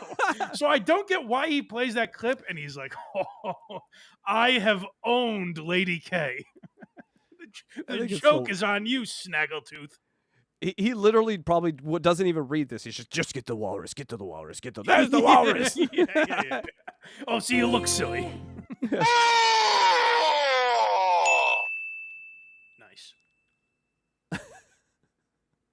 Now we're going to take I love when he does that. Just do Oh, it. John, I guess you were being quite serious when you said you don't have the production skills that Carl has. I want to do a show just called Old People Clicking because they can't control their mouse and they just click, click, click, click and play things 4 times. It's amazing. Well, so here's why, I was just talking about how we're always like, is John doing a character? If John did that on purpose just now, it wouldn't be funny. If he was like, Lady K is going to make fun of my production value, but who cares? And then plays that clip and starts to talk and accidentally plays it again over him. Yes. That wouldn't be funny. It would be like kind of a hack joke. The reason it's funny is because you're like, this guy can't be for real. He can't be this bad at what he's trying to do. Right. I think it's a spectrum, right? Like if you go down a little bit, like and you watch Joey C, he tripped over the wire and unplugged his whole computer. Right. But with John, it's a little less clear. Is he in on? No, he's not in it. But sometimes he is. Is he? I don't. What makes you think he must be is like he was friends with Artie Lang and Nick DiPaolo and Jim Norton, and these comics, at least for a time, liked him. And he was part of the Howard Stern show and the Tonight Show. So you're like, some of that must have seeped in where he knows what humor is, but he proves the antithesis time and time again. He was everyone needs anti-humor around them to make them funnier. And all those guys kept John around. So it was like a double bounce on a trampoline. Right. Fuck up. He's yelling at the computer. Jesus. It's the computer's fault. It's the electric company's fault. It's the computer's fault. Mines, where the hell you been? The Express Sal Jerry, where the hell you been? Fucking hell. yelling at his chatters for not paying him enough. That's what I often do when I don't see a chatter and they come back. They spend good time to come back. I yell at them for coming back. Do me a favor. Pick any name in the chat right now. Look in the chat. Pick the first name you see. Jerry Lahane. Oh, that cocksucker. Where the fuck has he been? Where's that loser been? Oh, just watching my show and supporting me. What a dickhead. Fuck you, Jerry Lahane. Prick. That's pretty much it. Also, hi, Jerry. Hello, Jerry. I didn't mean any of that. He doesn't care. He's studying pictures of Mars and shit.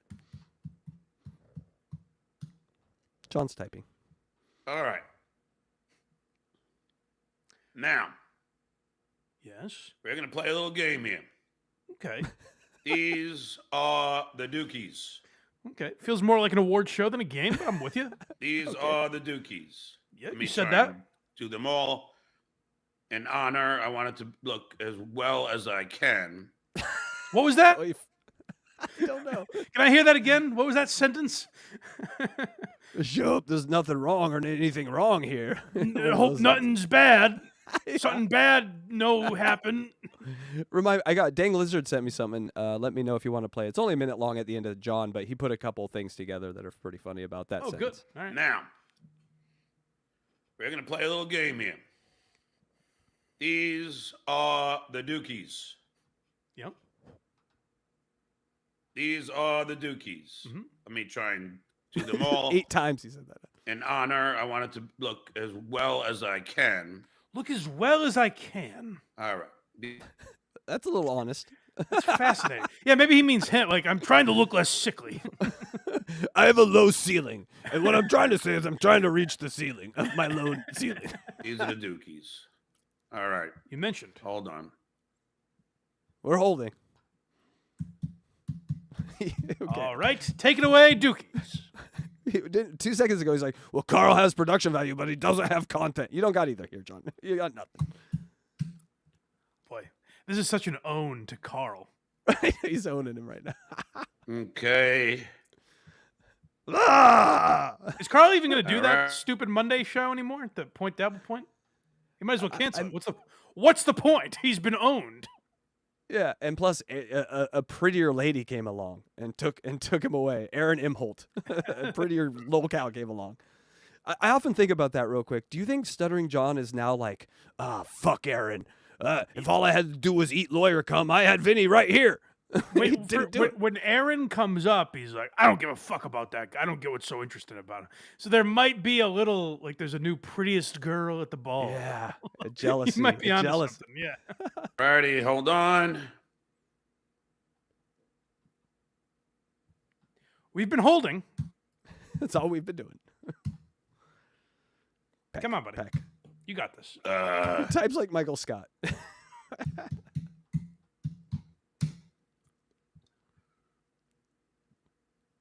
John?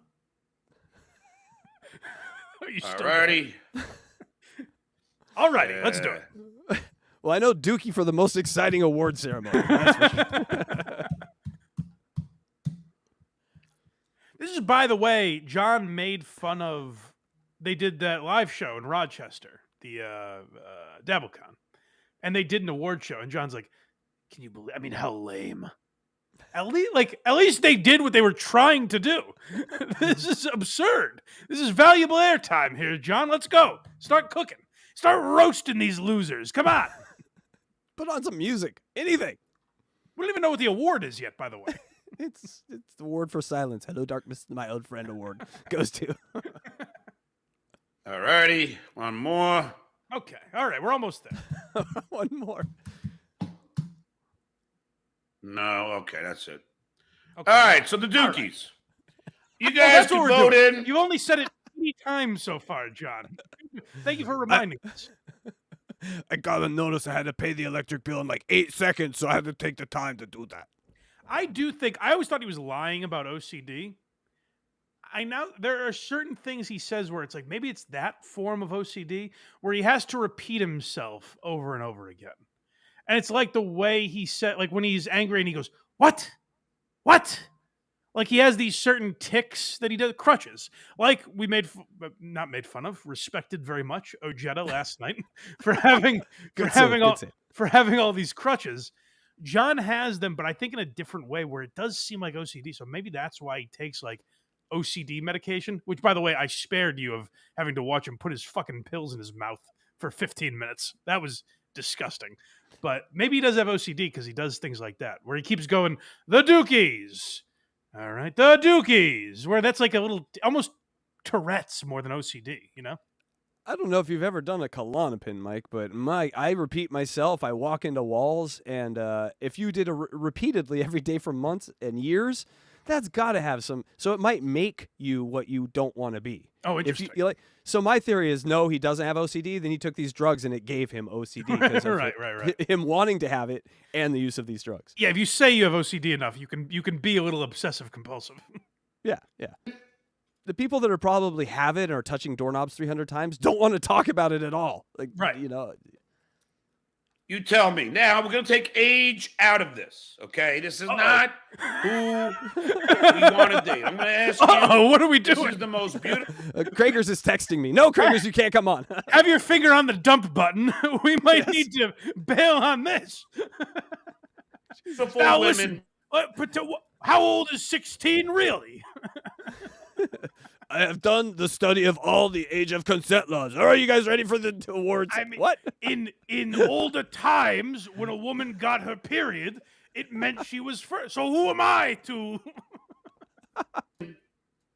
Of the Dabbleverse. Okay. Most beautiful women of the Dabbleverse. All right, this won't be creepy at all. Let's do this.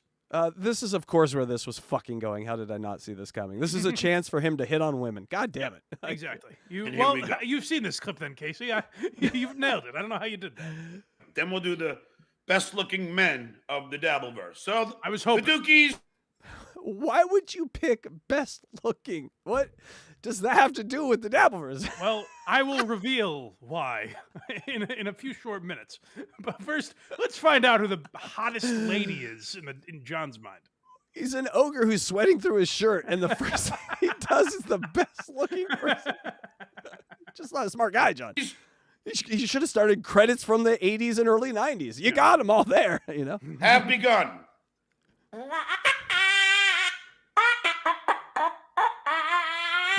All right, the Dookies have begun. So this is like if you had like an only child in your house, and like all the adults and the little kid goes, "I'm putting on an award show now," and we're like, "Oh, okay." And he's like, "Okay, all right. First of all, coolest." And then he has to get all his toys out. He's going to nominate his stuffed animals when it takes him for it.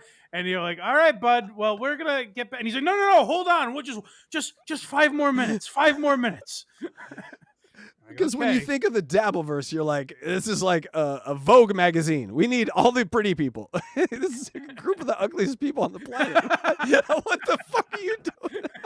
First category, most beautiful women of the Dabbleverse. And there's like 3 of them. Right. Well, No he offense, lists Electra. almost all of them. Yeah. Yeah, he didn't list Electra, unfortunately. Yeah. Or used to be in the Dabbleverse. First up, Kate Meany. Kate So Meany. this is just all this is a chance for him to say that Kate Meany is hot. Yes. And even though I've said horrible things about you and contacted your mother and tried to sue you, I still would fuck you if you're open to it. Next up, the richest women and men in the Dabbleverse. It's like, Do you think something John- that they are? Do you think John is ever... He always says, I won't fuck Kate Meany because I'd never fuck anyone younger than my oldest kid. Do you think John has ever done the math? Like, all right, when will she be older than my oldest kid? If I were to murder my child, would the age stop for my child? Then they're 28 forever. Is our first contestant of the most beautiful women of the Dabbleverse. Kate Meany is the first. We heard you. Up number 2. All right, should be seamless. Up number 2. What the hell does Up that number 2. You know how Matt Damon says that when he's presenting at the Oscars? Up number... Are we getting a sequel to Up? The first one was amazing. Up number 2. Felicia Gillespie. Cool. Felicia Gillespie. Oh, okay. So So it's the Kate 4 people Me- we figured. Nice. Meaning Felicia Gillespie. Yep. We heard you. Number I think we 3. got Keanu left out of the top. This is it. It's uncanny how you're able to call this. Number 3. Keanu Thompson. Number 3. Yeah, now, Casey, Keanu- you were pretty much right.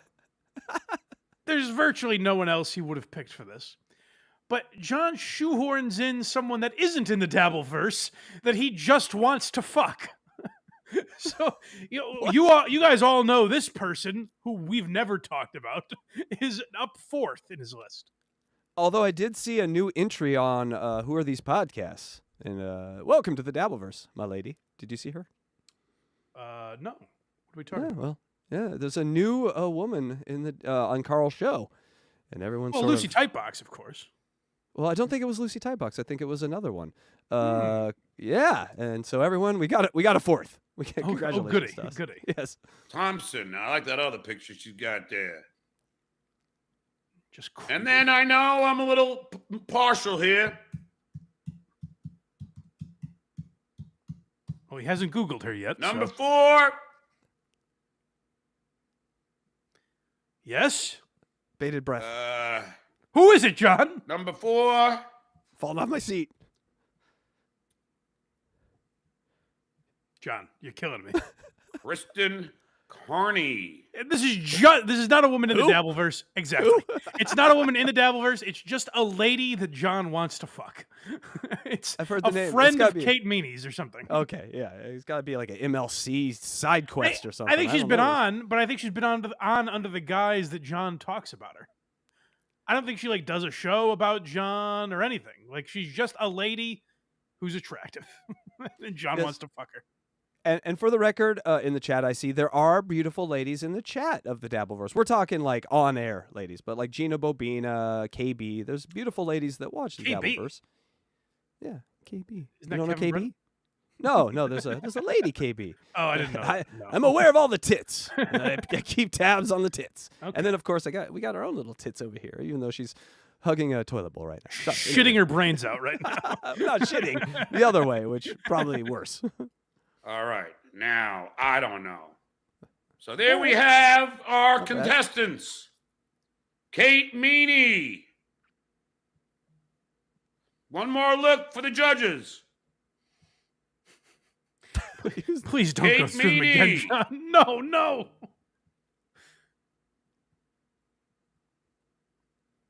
John. Fascinating. Hello? Melissa Gillespie. Do they do this at the Oscars? Where they're like, all right, it took me so long to present the 4 nominees that you probably forgot. So let me go through them again. They need someone to come out and slap John, make this interesting. I know Lady K's going, just do it right, John. Just do it. Should have it all organized. Shut up! That's really in his head, huh? It is. Carl, you own 3 houses. 2 in Cape Congratulations. Coral, oddly. Yeah, 2. Okay, you live right next to each other. All right, fantasy girlfriend time. Not if that was a fantasy girlfriend. I'm sure people are dying to know, so we can't move on. Kristen Carney wins. I forget if he mentions that in the next clip, but I'm just going to pull the Band-Aid off. Kristen Carney won because John wants to fuck her the most, and she's, in his mind, the most gettable. Oh, but if any one of those girls sent him a text, they'd be number 1, right? Of like course, it's just it's who's If available. Keanu was like, John, I really want to win that award. I want a Dookie. I've done some thinking. Note from Electra: I am not puking, so I guess she's just sitting there. Okay, good. A fantasy girlfriend. All right. Thanks for the $2. Again, don't get me wrong. If Kate was older, I wouldn't kick any of those girls out of bed. I'd be lucky That's to sweet date of you, any of John. them. If she was older, get that young pussy out of my bed. Never happened. Get out of here, Kate. You're too hot and young. Wait. Let me stick my finger in there real quick. No, too young. Get out of here. They're all beautiful women. That's just my personal preference, Kristen Carney. But I think Kate is beautiful. He did that thing where he rubbed his nose That's like a lie. He lied. Why is so? Kate Carney is not his personal preference. Yeah, well, a lot of people have speculated that there might be another reason that he's rubbing his nose, but I don't know okay. about that. I didn't get Oh, that. If I'm being honest, I didn't get that sense, but people have suggested that. No, I don't either. I don't get that vibe from him. I got the vibe that Kate Meany is the one he truly loves. I think that's the love of his life, Kate Meany. And honestly, yeah, he was fantasizing about moving to the fucking Bahamas with her or something. Yeah, I think for some reason this one he'll never get out. Is the one that got away. That never was. We talked every night. She loves my show. Then she shared my conversations with the world, but I would do anything for her still. It's like I think Keanu is beautiful, and I think Felicia is beautiful. That's very big of you, John. So let's just know that is, that is definitely, I think they're all beautiful. That's very important to note. I'm glad to have that on record. I would hate if anyone misconstrued that.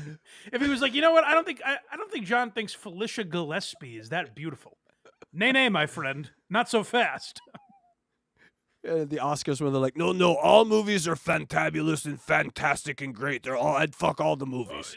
I do. Before the recipient of this award gets up here, I want to say, like, I'd watch any of these movies.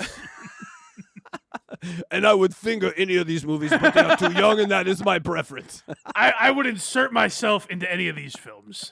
So if any of them taking any offense to this, just know it was very close for me. Offense. John, none of them are going to watch this. Yeah. I think it's because he's so juicy this whole episode. His mouth is all juicy. And if I fell in love with any one of you, it would probably end up being you. Well, the Kristen Carney. Basically, like, girls, I love you he's saying all. you. Does he think she's in the room with him? Yes. Why are you saying you? She's here to accept her award. Like, they tell the winners ahead of time. You didn't know that? That's a good point. But John's fantasized where he's like, but I know some of you are going to text me and be like, John, I really wanted to win so bad. Is there anything I can do to make sure I win next year's Dookie Award? Well, I get maybe come over. We can talk about it. The committee is very understanding. Bring a 12-pack and a checkbook because the electricity is not on Thursday. And this was called. We can do it in the dark unless you have a few dollars for me. I'm going to need to do it in the dark because my hemorrhoid is flaring up, and I don't want you to see that. All right, next Dookie is. Oh yeah, so we're not going to get through this entire presentation because we simply don't have the time. But this is John attempting to present the second Dookie Award, which the first one went so flawlessly that you think, well, the second one has to be even better. Now he's even more prepared for his second nomination. Time for the hottest dude in the Dabbleverse. Mm-hmm. And they're going to hire him straight to Chippendales because it's the Dabbleverse. The next Dookie goes to the most attractive man in the Dabbleverse.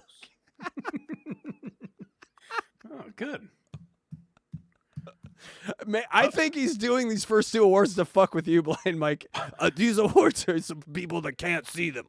Best visuals in the Dabbleverse. Yes. Try to psychic this, asshole. The most attractive man in the Dabbleverse. Yep. Yeah, no, we heard you. Let's find it out here. I'm ready. Let's do it. So he's Googling pretty men for a show. Nice, John. Nice. Yeah. Let's see. Okay. Most Let's do it. What do you attractive say? man. I can't even come up with one. I'm trying to think of one who you could say would be an attractive man in the Dabbleverse. Who are these people that you're going to In the Dabbleverse. This is you're too fixated on who's winning. This is merely about the journey. Listen to him try and get there. I've never seen someone Google so hard. Make it so hard. He's by the way, he's also he's Googling like ugly pictures of cars. Most attractive man in the Dabbleverse. Oh, is this going to be satire? Like pick ugly people? Well, in a way. Or because there's John, no what prospects? award are we presenting? John. Hello. John, what award is this? Most attractive man Oh, good. in the Dabbleverse. Thank you. All right. Wait, I'm sorry, John. What is it? I forget. Could you tell me This is again? gonna be fun. It will be. I'm ready. But what award are we doing? Most attractive man in the Dabbleverse. Oh, okay, good. All right. Hold on, I forget. What is it? If he does it again, I'm done. Yeah. Most attractive man in the Dabbleverse. It's psychotic what he's doing. If you saw someone in your family doing this, you'd have a serious talk with other family and be like, "We need to put this man away. Like, he's not well, clearly."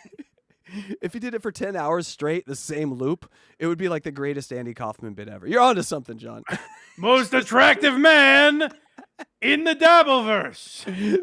Tap, tap, tap, tap on the keyboard. And then just, oh, this is going to be good. This is going to be good. The most attractive man. Is that his way of saying, like, sure, silence would be boring, but if I just keep repeating myself, that's entertainment. That's the magic that people That's the content that Carl does not have. Yeah, right. Oh, I forgot. This started with him being like, Carl might have the production, but me, I show results. I don't need all the fancy jingles and zips and zaps. I've got content, baby. Let's hear a little of that content. Tappy tap. Dong, dong, dong. What is this again, John? Yeah, what award are we doing? No way you can do it again. I'll do Nice by Chad. What's You picked Chad. Hold on, I gotta just mute myself for a second. Oh, I forgot this part. Then he leaves. He leaves. Yeah, that's it. He mutes it for minutes. It's like 2.5, 3 minutes. He mutes the screen. So after all that, you're just sitting there if you're watching this live. Spoiler alert. Wait, what's the next clip title before I get too ahead of myself? That was it. Next Dookie was the last one. I've got a little spoiler. Oh no. Who You won? know who won? Chad. It's got to be Chad. Oh, that's cute. The winner! John. There you go. Okay, I'm sorry. I was wrong. The winner of this year's Dookie was Stuttering John Melendez. So he made himself and Kristen Carney the prom king and queen of the Dookies. That's What a fucking sicko. That's amazing. Kristen, we have to put on our crowns and take photos together now. So real quick, I pulled up the dang lizard thing. Oh, yeah, let me see it. So last week, that's got to be something bad when Brian Karam ran away because someone was being murdered in his neighborhood. Yeah. So he sent me a few. He sent me like 6. And he's like, hey, just edit them around, do whatever you want with them. So this is sort of a mix of me and his stuff. But so it's very funny because it's just that and John reacting to things in history. All right. So John in history, a dang lizard and HACKRIDE joined. The first up we got the Hindenburg. Oh no. I hope something's okay. I hope nothing's bad happened. But that did not seem good. It does not. Now we got Harambe, or that Haramba, the ape with the child. The gorilla? Oh no. Yes. Oh no. I hope something's okay. I hope nothing's bad happened. But that did not seem good. I So suspect I let's know where see we're leading. what is going on. We had a Let's few. hope I it's had nothing to serious. There's a kid with an ape, John. It's very serious. Oh no, no. Comet's hitting the Earth. Oh no. Comet's Comet's about to. Okay. I hope nothing's bad happened. But that did not seem good. So let's see what is going on. The fireball Let's is hope it's nothing destroying the serious. Earth. It's nothing serious. We're all dying. Jesus, that was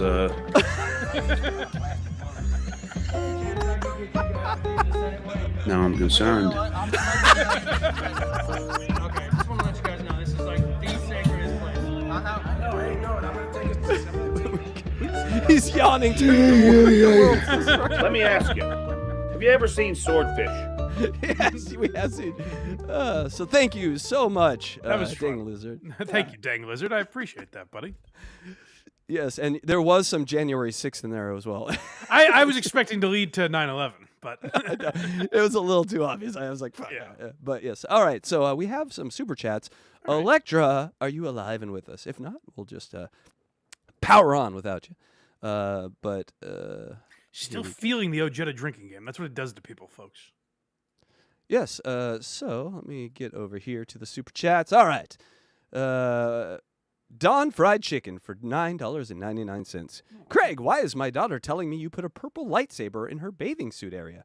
What exactly does that mean? Krager's. That's what I worried about, and I contributed to it because once he gets a few pops in him, then there's no telling what he's going to do. So I get you know what? Blame me for that one, buddy. I'm sorry. All right. I come buckets for $2. Why can't my kid walk after her play date at Craig's? All right, I see a theme. The man was out on the prowl last night. The Cope for $2. I missed the drinking game. Did Krager's survive? We actually don't know. He survived, technically. A lot of angry right-wing yelling was done, but he survived. Adam, $4.99. Oh, God, here we go. Casey Day, ready for Indiana to beat the Ducks for the chip in Indy next month. In your dreams. In your dreams. Some good smack talk. Yeah. You paid Cinetti $8 million for one good year. We'll see how that works next year. Let's not get too specific. Oh, okay. I'm sorry. Just Googling people. Icon Buckets, $2. Bold move, going against Stuttering John's time slot. Is he on right now? I don't know, but this isn't his time slot. This is Blind Mike's time slot. Yeah. Mark Batista, $2. He paid to have it reconnected, not the past due. Exactly. Just turn the shit on. Right. Stuttering John. We got 712 Colgate for $1.99. Mike, to be fair, it is $3.25 for a laundromat visit. A laundromat walk. I know.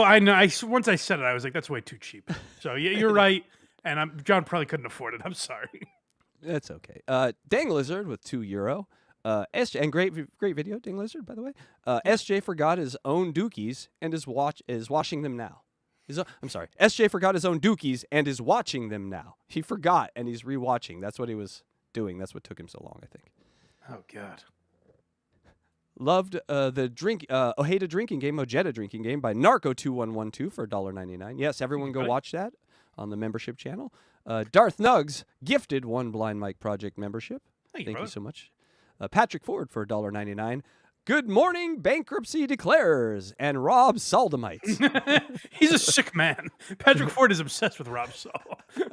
Aren't we all? Cosmic Nod for $1.99. Fan character wearing heart-shaped sunglasses. Oh, he sent us a sticker. Thank you so much. Joseph Kane, $2. Funny. I always feel tardy. Must be Starlink, Elon. Oh, no. I was thinking about getting Starlink someday, but it's eventually good. Right now, you can only get up to 80 to 100 Mbps in certain places, and that's not for streaming. You don't want to do that for streaming. Sure. Red 473 $1.99. Like in the middle of the forest, amazing. Yeah, streaming. Lucy was saying it's weird how John ignores her. Oh, Lucy Typebox says John ignores her. That's his game. Maybe he's negging her. Pulling her pigtails on the schoolyard. My guess is he's fearful of smart women, and anyone that actually can, hang with a Carl and do a podcast. I'm guessing because she's Camp Carl, he's not gonna flirt. He's not gonna give her any credit for anything, No. And by the way, there's a lot to give credit there for. And moving on. Matthew Rowley for $5 says, Mike, you scared SJ so bad he willingly gave up his favorite nickname. Congratulations, new Duke of the Dabbleverse. That's right. Yes, yeah. He had to try and go above me, but he knows who the real Duke is. Yes, he's fighting for 12th spot on his own team. It's amazing. Jack Sampson, $5. Mike is the best looking in the Dabbleverse and an Oracle. You are a good looking man, Mike. Thanks, guys. I mean, your beard's a little shaggy today. It's not as tight. I can use a trim, but yeah. You definitely should have been on that list. All right, Blind Mike, where are we going to next? Well, I say we hit a goal, but first I'd like to say, if you want to help J37shop.com hit their goal, then that's where you should go and use promo code BlindMike for 10% off. My boy, Joe in Virginia, has all kinds of gadgets and goodies, electronics, collectibles, video games, Blu-rays, all kinds of stuff you didn't even know you needed, but you definitely want to check out.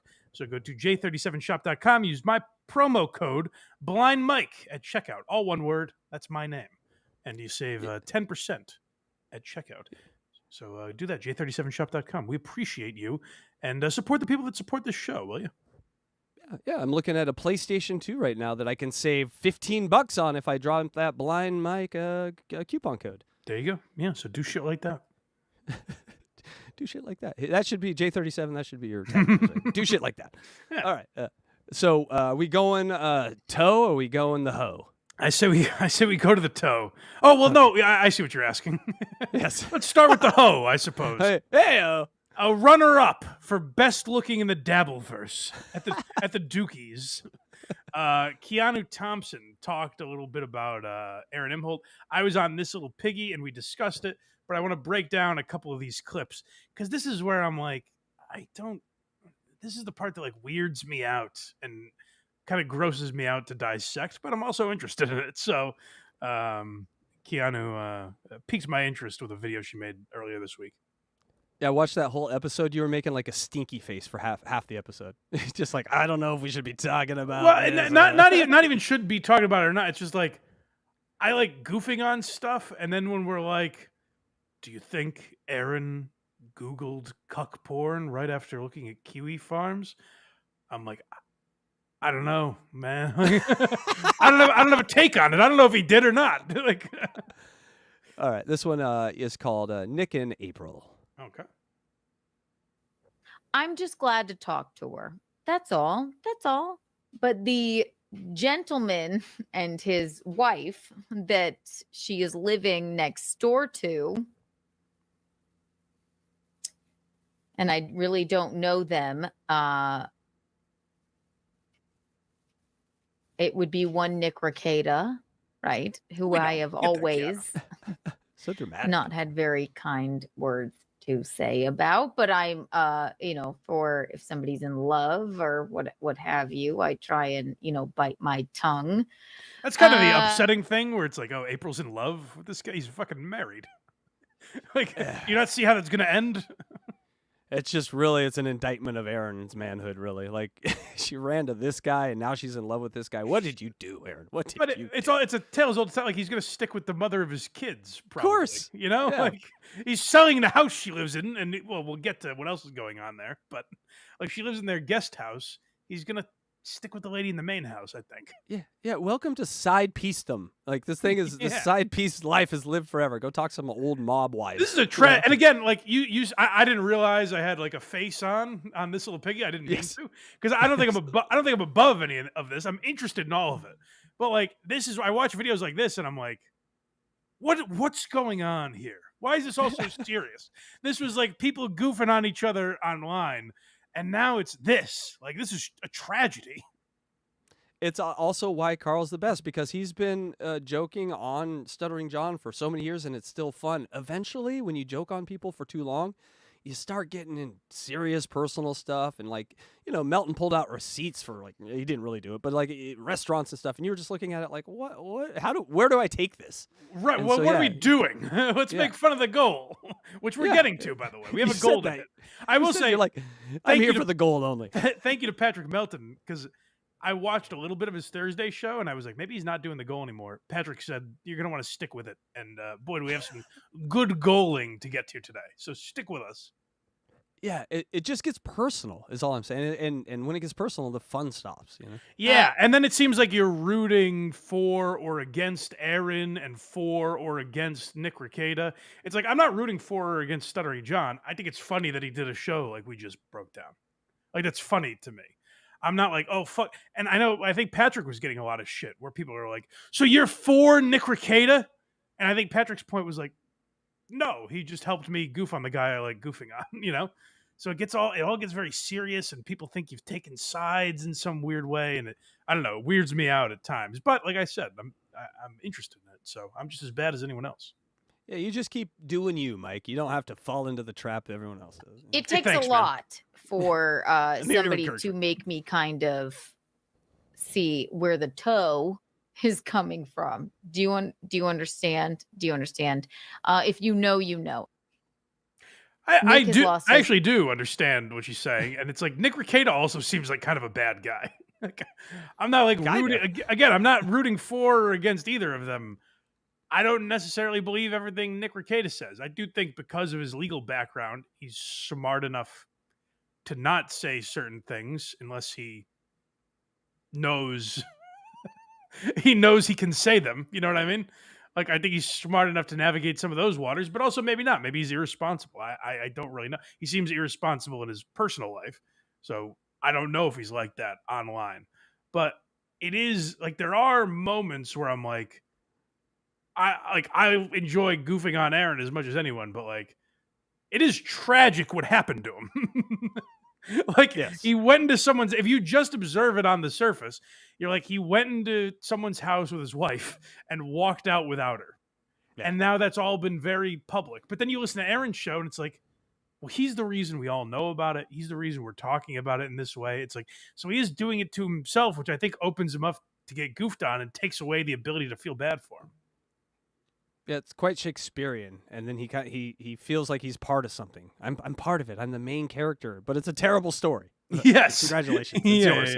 Yeah. His fucking mind, as if it weren't already fucking lost. And all he's gonna do is drag her down with him, and it's a very difficult thing to say to somebody that's in love with somebody, right? It's so crazy to me. But at some point you do have to go. And I told her, we've been talking on the phone at length. And I said, I'm not saying this man can't get his shit together. But do you think he has his shit together? Also, you're living in the house that is for sale on his property. You see what I mean? We're all too She's involved. A kind soul. And by we all, I'm speaking April. Like the royal we. Like, like KEANU is having this personal conversation with April where she's like, you're living in this guy's, and then just going on the internet and saying it. That's to me what's crazy and like gross, where I'm like, oh God, this is weird. Like KEANU's supposed like playing this like she's trying to be a friend. It's like, she talked about how she'd never expose April's personal information. And then the first conversation they have, she's like, I got to tell you about this fucking Nick Rekieta guy. The only like redeeming possibility for this is if KEANU's like, okay, April's lost as far as me talking to her. Maybe if I do it on the internet, it'll knock some sense into her.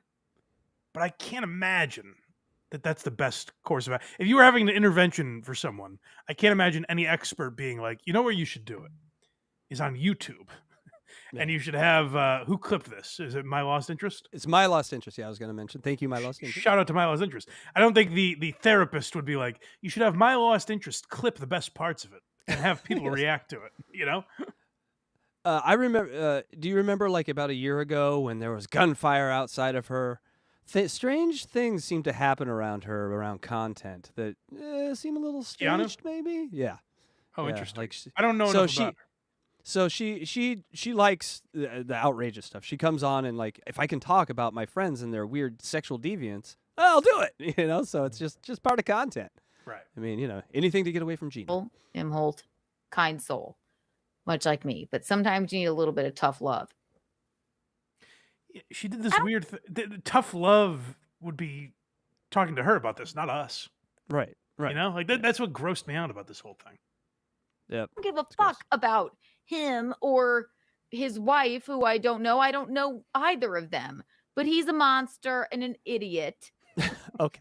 And I hate that she's sitting there without internet for 6 fucking months. Okay. But I don't know. April's an adult. Like, if I'm in a house without internet for 6 months, it's my fault, right? Like, I don't like she's an adult. If this guy's abusive to her and like treats her poorly, then fuck him. But she's also 30 years old or 29 years old, however old she. Like, she's an adult that could choose her living situation. She can go get a job if she wants one. She can go rent an apartment. Like, these are not like. There's a weird thing with women where you have to kind of you're like, hey, she's a victim of this abusive situation. Yeah, that's terrible. She should leave it. You know, like as far as we know, there's no physical abuse happening anymore. Which, by the way, that was the other thing that I think people glossed over is like Nick Rekieta said that Aaron did in fact physically abuse April. That's according to April. So that's where this all gets gross because people are like, he ate cum, and I'm like, there's so much worse happening here that we're ignoring. Right, and we got to get John and this lady together so we can do a bill paying class. Like these grown adults that don't know how to pay their bills, turn their internet or lights on. Right, let's sit John and April down and like, okay, you need internet and electricity. That's lesson 1. Yes. She said, I finally got internet. I said, what did you do before that, April? She was like, I would just watch TV on my phone. Oh, she's an idiot. And wait for Nick to text me. How did she do that without internet?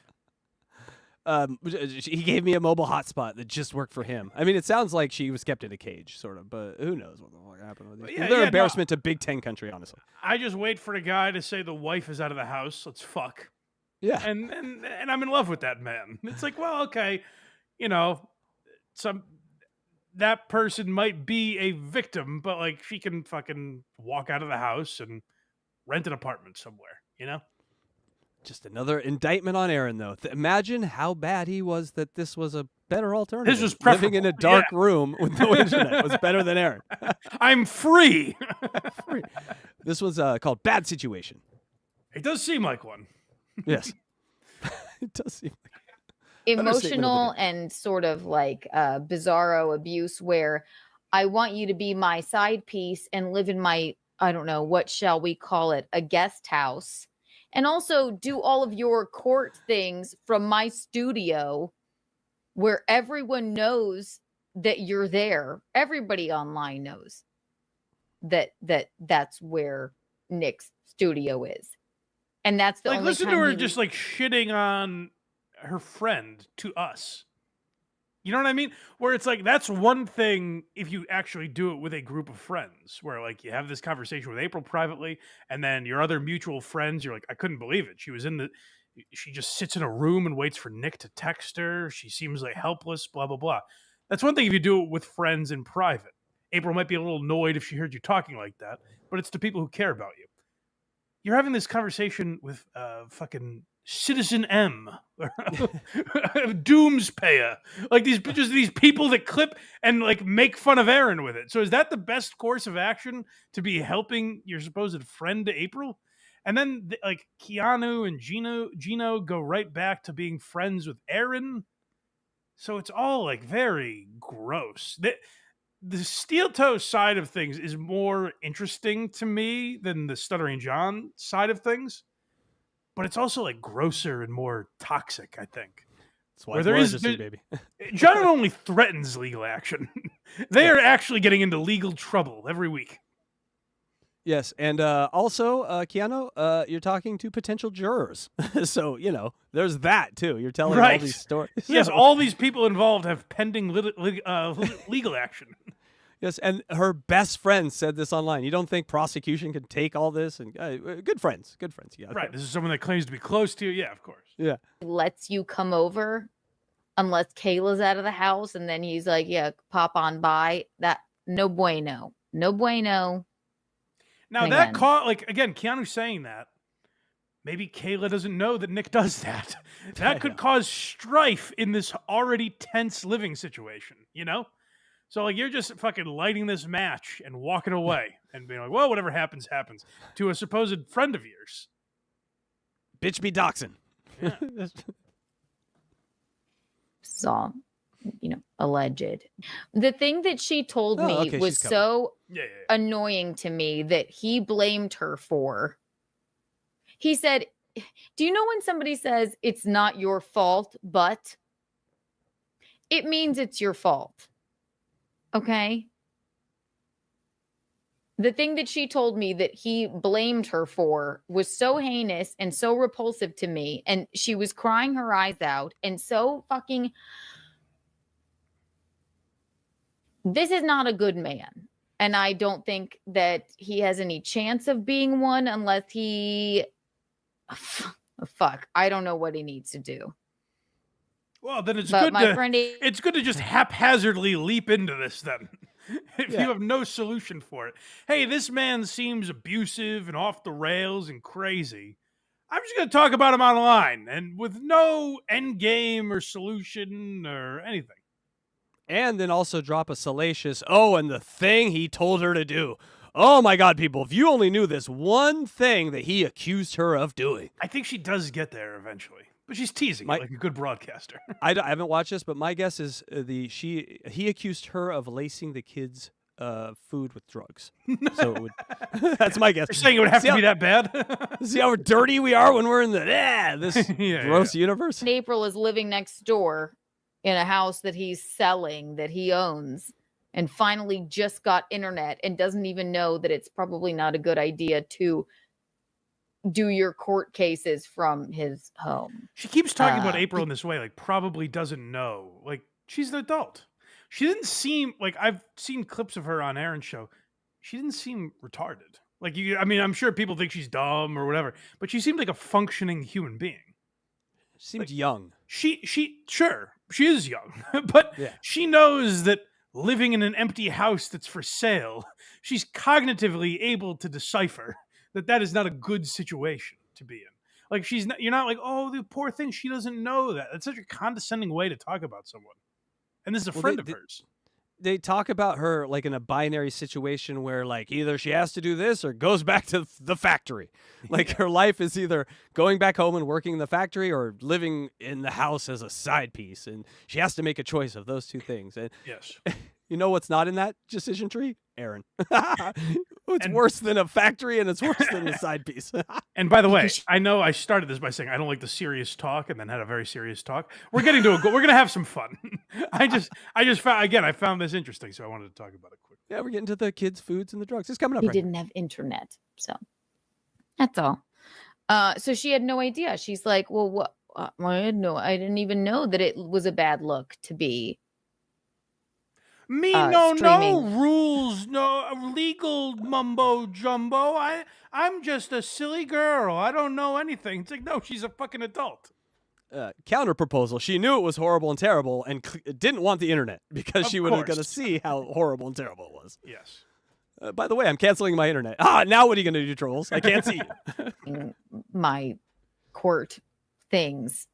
I'm like, yeah, it's a bad look. What does he tell you? Nothing, apparently. He just lets you sit next door. Okay, now we're up to drug test. Let's okay, you want to skip this? I can just summarize it. Yeah, go ahead. We've already spent too much time on Keanu, I think.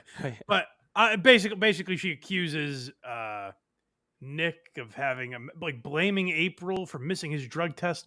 And then they had some Twitter war. So April goes to Twitter and says everything Keanu said, basically Keanu misunderstood it. She misinterpreted what I was saying. She's wrong. And then Keanu goes after her on Twitter. And it's just like, you two are not friends. These are not people you should be mixed up. Like the Imholtz and the Ricadas were internet friends. Gino and Keanu and the Imholtz were internet friends. That's how they got in this mess. Is like, if you go back and listen to April and Aaron talk about the Ricadas and Gino and Keanu and Chrissy Mayer was involved for a little while. They talk about them like they're lifelong friends. Like, oh, do you think when we're older, we're all going to get a house together? And like literally like that. Like those are the kind of, I watched Real Media Player put a great compilation together of it where they're like, so when we're all living in the same place together, you can cook breakfast and I'll do the cleaning. Like they have this whole plan with these people for the rest of their lives. And it's like, these are people you met online 6 months ago. Why are you so attached to them? It's so weird to watch play out and frankly gross. So we're not all going to live together, Mike? I can cancel the one-bedroom house. Well, that I don't know about. Let's not get ahead of ourselves. I don't know that yet. But I said to myself, enough of this grimness, as Norm Macdonald would say. Let's lighten things up a little. Let's hit a fucking goal, shall we? Damn straight. This first one's called Getting Hot. So this is exciting because on Thursday, Aaron has been very kind lately. Even like if they're missing it, he's like, hey, man, no worries. Ain't no thing, brother. If I miss the goal, hit the goal, don't change the time the sun rises, you know? We're all just spinning here on this big blue marble. So he hasn't really cared about the goal as much as I used to. And I would always say this when Aaron would say like, oh, the haters must be seething that I missed the goal today. And I would say, no, Aaron. We don't care if you miss or make the goal. It's about the journey. We need to be on a journey with you. You need to care about the goal. And it seems like maybe after they missed the goal a few times, he's starting to get back there. He's getting a little more anxious. Nice guys fading. You predicted by Thanksgiving, by the way, if everyone remember, or the weekend Thanksgiving. Oh, that's true. I did, Yeah. yes. Yes. After Thanksgiving, I wonder if the nice guy act will subside. Thank you very much to Bobby for $5 over on PayPal. Thank you very much, Bobby. I like that. 260 away from today. We're still a long ways away from today. If you'd like to throw us a few bucks, we sure could use it. We got a great show going for you today. In fact, the last 3 have been real bangers, and you guys have answered the bell every single time. You kind of owe us, if you think about it, you kind of owe us for the last 3 also. Like the last 3, it's so interesting to think of your show that way. Like the last 3 shows have been good. 4 shows ago, I don't know if we really had our best stuff. But you owe us money for how good the last 3 shows were. We appreciate. We're a cumulative show. That's how much do I owe? Like when I watch something like Shane Gillis and Adam Ray on Kill Tony, how much do we all owe for that? Because like Hinchcliffe just gave us that for free. But it's the most watched podcast ever. It's all kind of crazy number. How much do we owe? Is it the same for each of us? Is it based on income? Like how do we know what we should pay Tony Hinchcliffe for doing a fun podcast? I'd watch an hour show of Aaron describing what a banger show is. Just describe what a banger show is, Aaron. I'll tell you exactly. What makes it? We hit the goal. That's it. They talked about politics. They talked about Nick Rekieta accusing him of eating cum, and they talked about hitting the goal. That's what they talked about. That's a banger. That's a banger. Yeah. That's a fucking banger. You. Let's really start knocking this out. Rallies are welcome. $260 away for today. Let's make the size of the goal commensurate to the quality of the program. We got a bunch more stuff to talk about. This is such a good show. Why is the goal so far away? It's crazy. Yes, it's gone from nice guy to like I'm going to be smarter than them. I'm going to use the big words. Maybe do the big words work? Do they get us a few more dollars? Maybe I'm being nice to you guys still, but you got to hold up your end of the bargain here. Daddy won't hate you if you clean up your room. My niceness is commensurate with your money. Today, let's move on. We've had to deal with some breaking news with the Alex Jones stuff. Yeah. And all of that. We got a couple of just silly little stories here. As the great Tom Myers once said, like a firefighter running into a burning building. He's like, listen here, you guys should throw some money because the Alex Jones Onion news broke while I was on the air. So you somehow owe us for that. Like, I just on the fly had to talk about the Onion winning the bid for InfoWars. That's not free. That's not like I just go to Alex Jones's Twitter and play the live stream that he's currently streaming. No. That costs money to keep this thing on the air. So when we have crazy moments like that, it's going to cost you a few dollars. Just remember that. I had to check Twitter. For God's sakes, people, donate. Well, ever since Elon, that greedy Elon has made the cost of that so insurmountable. It's free, isn't it? It's like what they say, the gas fees for using Ethereum. You can use the platform, but sometimes it gets up there in cost. Mike losing the entire audience with that one, but I got it. Out. What is it? Oh, I was gonna say I have like an internal clock at this point.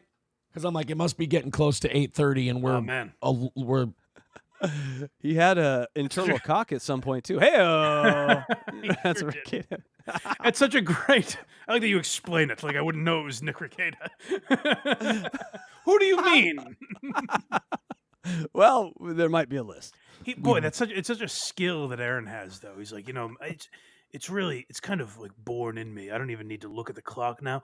I can just feel that I need a lot of money in a short amount of time. I feel it in my bones. I start to tingle when time is running out and I need you to hand me money. What is time, really?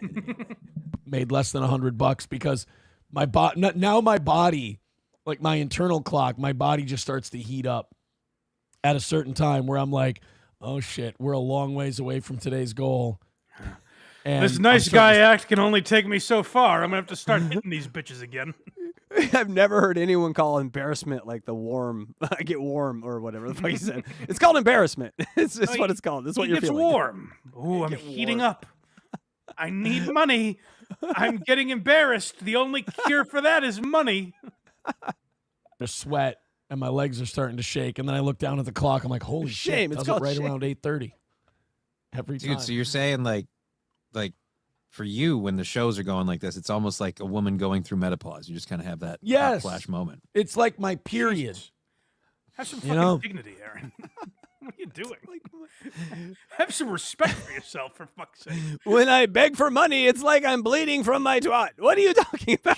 Johnny just insulted you, and you're like, sure, whatever gets us there. I'll say it's like my period. Fine.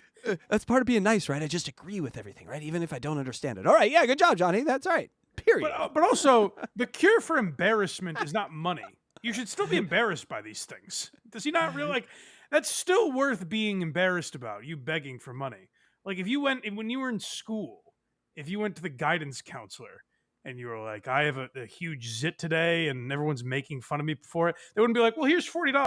That should cure everything, right? Back to class. Well, you did the goal show. We did the goal show. I think the second goal show would be easier, and the third and fourth, and eventually you just get on a thing where, what's it asking for money now? I've lost my shame years ago. It's like the phantom pain is gone. The arm is gone. That's true. By the way, our goal today is $40,000. I think we're getting close. So keep super chatting, folks. Yes, and we mentioned, or I mentioned to you that YouTube has now instituted its own goal for monetized accounts, which it's gonna be amazing. So look for that in future weeks. We're gonna have goals, real goals from YouTube. So exciting! It's like Aaron Imholt worked with YouTube. It blew my mind. And guys, you don't want me to be embarrassed, so you better donate. It is going to be so funny watching all those people set high goals and have no money coming in. It's gonna be great. And the only thing that can tamp on my period is your guys' hard-earned money. So stuff some support up in that wound. Yeah, that's right. I want you to take the applicator, which is your debit card. Oh, they're still going. What are you doing? And I want you to shove it up the cunt that is my show so we can soak up the goal with the cotton. That is your money. Dignity? Like, he thinks this is like a funny bit. Like, I'll make it seem like I'm menstruating. That's a little self-deprecation right there. No, it's the joke upholds, though. You're still doing that. You're behaving the same way. You haven't changed anything just because you're like, yes, it's exactly like menopause. I wanted to give money, and now I'm too confused. I put my wallet away. You're going to have to... He changed course. It was menopause first, and then it was his period.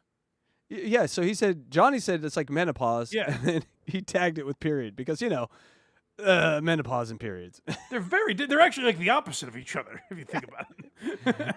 And he's having hot flashes. Maybe he just put it all together. I don't know. Midwestern brain is confusing and confounding to me. Interesting. I think that gets it pretty clear out for everyone. It's not clear. This one's called Distress. Oh, God. Well, things are starting to get real. People have stopped being polite and started to get real. So this is a very distressing situation. Nice real-world pull for us oldies. Jockey with $1 says, your menopause heating up. This isn't show-related. Oh. Alex is live with his attorney, says Sage Retard, for $1. All right, guys, do me a favor then. I want to check this out. This is kind of a historic day. InfoWars has been sold to The Onion. Such a weird but what do we have to do to get you to check it out? There's got to be a catch here, Aaron. Can't believe we're saying that. Yeah, but we're 260 away from our goal. We are really... we're sucking hind tit goal-wise. So if you could help us out, we can keep doing this quality show for you today, and we're not stopping to beg every few minutes. Boy, I'd really... Sucking hind tit. Hold on. I've never heard that expression. But I've got an idea. This is apparently a historic day, which feels like a bit of a stretch. It's an interesting story. I'll grant you that. Historic feels like kind of a lot. But this is a historic day in the steel toe world. Let me throw this idea at you, Aaron. You just cover it as long as you want, whether you hit the goal or not. Like, you talk about it. You give all your thoughts. You watch Alex Jones as long as you find it interesting. And then when you're done, you stop doing that. Is that reasonable? Instead of having it contingent on people throwing $10 at a time at you, just talk about Alex Jones. It's not up to us whether or not you're going to talk about Alex Jones. I have to pay you so you do your show? That's so crazy. He's just ahead of YouTube on this one. Really appreciate it. So if you got a few bucks, Streamlabs, PayPal, and Venmo are my 3 favorite ways to do it. But if you can do Super Chats or Rumble Rants, de-stress the show a little bit. I was worried. I was like, can I not Super Chat anymore? Can I not Rumble Rant? But it's just, those are his favorite ways. Yeah. You know why they're his favorite ways, right? Because he makes more money off of them? Yep. Yeah, you get all of the money through PayPal, Venmo, and Streamlab links. The others, I get 60% of that. You can give to there, but it's not as good. These are a few of my favorite things. Just all ways you can pay him. That should be someone who's... I'm trying to think. Could Tukey handle this? Someone will be able to handle it. The Dabbleverse people are very talented. Make that song with Aaron, but he's just listing ways you can pay him. You can pay my Bitcoin wallet.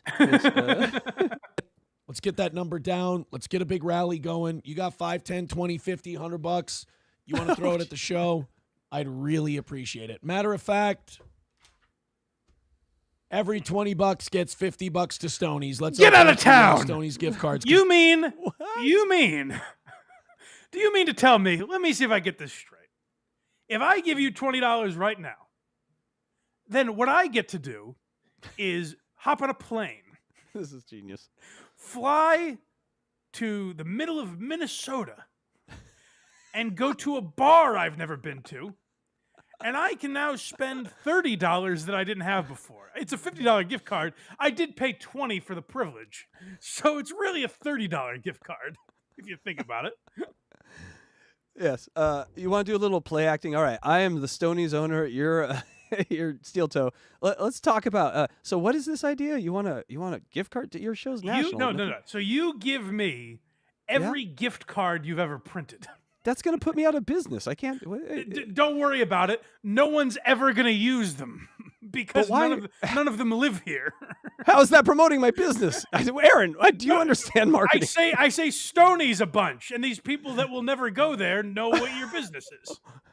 I think that hurts my business more than anything. What are we doing? You're not getting it, man. And how many you of these see the light? And I have to honor these? Fuck you. Get your racist out of my bar. We're going to hear Aaron give away like a bunch of gift cards. And he also reveals that like people never collect them because we don't live in St. Cloud, Minnesota. Everyone do this. Go find a local mom and pop business in your own neighborhood. This is Mike. You're thinking too big with this J37 shop. People can actually get to it. Yeah. We need to go smaller, something way harder to find. Even smaller than a guy's eBay store. All right, fine. Because they can ship right to your house at great prices if you use Blind Mike. But yes, no, this is better. All right, you know what? Guys in the chat, find a food cart. Everyone who gives me $50, if you go to Stella's in Watertown. First slices on me. How's that sound? Congratulations, everyone. All right. I think that's a pretty good deal. I imagine the money is pouring in already. Yeah, and I'm taking little Chaco's meat truck out here, and anyone who wants to come to Venice gets a free hot dog from Chaco's meat truck. Hold me to it. That's a $50 donation. You get a free hot dog. Because we really need to, I really like the show we're doing today. I don't want to be sitting here begging all the time. I love you guys. You're great. I know you hate it. I know it sucks for the show. So I don't want to. This is him trying. He's like, "Oh, I got to be positive. No, I'm being positive, and I'm not talking about the goal. That's what I'm doing right now. Is not talking about the goal. So I know you guys are fucking awesome. The goal doesn't really matter. But also, like, what do I need to do? I'll tap dance if you give me money. Come on. Every $20 is going to get $50 to Stoney's, and we're going to send that out next week. So please, thank you, Streamlabs, PayPal, Venmo. Throw in. Let's go back to our acting class. So do I got to pay the shipping on the fucking those things too? Because I'm not doing that, Aaron. No, but you do have to pay for the plane ticket to get to Minnesota. Okay. And let's knock this out. I'm going to handle the phone call stuff I mentioned yesterday. Okay, you go ahead and do that. I want to play this Alex Jones. He's focused on the goal. this thing and cover it, but I also have financial obligations to take care of for the show. So please and thank you. Mussolini Diff with $2. Thank you, Mussolini Diff. Yeah, listen, I want to get to this Alex Jones stuff. It's interesting. This is how he looks at it. I want to get to this Alex Jones stuff. What I want to do is on my show play clips of Alex Jones talking about this deal with the Onion and break it down, dissect how maybe the court didn't really. It is like an actually kind of an interesting thing where maybe the court actually is suppressing Alex Jones. There might be some chicanery going on that Aaron can break down. But that's on the show, but it's not for the show. What's most important for the show is for me to sit here and mindlessly repeat Streamlabs, PayPal, Venmo, Rumble Rants, Super Chats. Me to say that over and over again and make it seem like I really need money so that you give it to me. That's more important for the show. The Alex Jones conversation, that's just for me, I guess. And that's why I'm broadcasting it. I don't know. It doesn't add up to me. He's doing it backwards. This one's called Tough Job. I mean, this guy, you don't understand what Aaron does, really, on a day-to-day basis. I was going to say weekly basis. Day-to-day, he is out there. Twice a day. Sometimes twice a day, doing this for us. And that's important to just try and remember. Vance with $20. Thank you very much, Vance. Hey, that's a Stoney's gift card. I appreciate that. There he is. That's going to knock us down to $245 for today. Keep it going, everybody. $20, just like that. We're going to hammer this thing. Hey, Aaron, how are you going to get him that gift card? You kind of just blew by his $20 donation. What gift card? What are you talking about? It's smart of Aaron. I mean, it's kind of a dumb marketing strat, but it's smart in the sense of like most of the people donating to my chat do not live in Minnesota. Yes. He's done the math. And therefore will never collect these gift cards. We have to find oh my God. So my parents, we used to be part of these like groups, like what were they called? The Shriners and shit. Mm-hmm. And they just have these like little places where they go and meet. And there's got to be one in St. Paul. We got to hook them up and say, hey, call this place. He has to have an influx of people coming into Stoney's where the guy's like, hey, Aaron, I'm getting a lot of people coming in cashing these $50 fucking. It would be great. But that you know what? The next time he does it, we should all donate $20. Yes. and let Aaron make $4,000 for the day. You know, really make his day. But then we all take a trip to Minnesota together. To bankrupt Stoney's. Put this place out of business. Operation Destroy Stoney's is in full effect. Like, how did they get these gift cards? Let's get them on air saying, yes, we will honor it. And then we got him. We'll just buy 1 million of them. And we own Stoney's people. Time. Jane says we wouldn't be here if we hated the begging. I know. I understand a lot of you tolerate it, and you guys are really nice for doing that. I know. Listen, believe me. No one knows better than me. You guys love the begging. I understand. It just sometimes I don't like to have to do it. You know, I know everybody loves it so much, but I got it, Mike. We all do that. We get all the Stonies get mailed to us, and then we box them up and we ship them to the local Elks Lodge, and we say, hey, these are a gift from Stoney's to the local Elks Lodge. But they're only good for one day. You have to use them. No, we send all those people from Minnesota. Like, because he thinks, oh, none of these people will come in. But if we mail these to people that live in Minnesota, then they all go in at one time. We could do this. We could give them to the homeless. We flood Stoney's the homeless of Minnesota. Hey, Aaron, I got like 40 homeless guys in here with these cards. What are you doing to me? You destroyed me. When it's bothersome to you, it's intrusive on you, and it interrupts the show. I just got to make sure we're making the dough to stay up. And you guys are great, and you guys do respond. That's why I ask, because when I ask, you guys do usually kick in. So every $20 is getting $50 to Stoney's today. Thank you very much. $245. Really? Because you kind of blew by that Vance guy. We don't know his address. We don't know how to get him the card or anything. So. This one's called, it's rally time, Mike. Rally time. All right, let's start a rally. What do you say? Turn your hats inside out. Let's start a rally. Get your monkeys out, people. A-Team with two $20 drops says, here's thank you. A load for you. So A-Team is getting two $50. He just blows by the way. He's like, "Yep, everyone thinks I eat cum." Anyways, Here's keep donating. $20. Here's some cum for your eye. Oh, thanks for the $20. All right, moving on. Stoney's gift cards. That's also going to knock our goal down by another $30. Hey guys, 2:15 away from today. Between Vance and A-Team, we're starting to put a dent in this thing. Keep it going. 2:15 away. See how quick it goes? Every $20 today is getting $50 to Stoney's. We're going to get our hands on those tomorrow. $5 from Jennifer. Oh, he doesn't have them yet. So he's telling people shit he doesn't even have. Oh, really? Because there's other times where he's like, "I got him right upstairs. I'll run up and grab him." No, we're gonna have them tomorrow, guys. No, promise. Give me that 20, and I'll get you that. We're over on PayPal. Thank you very much. That's going to be $210.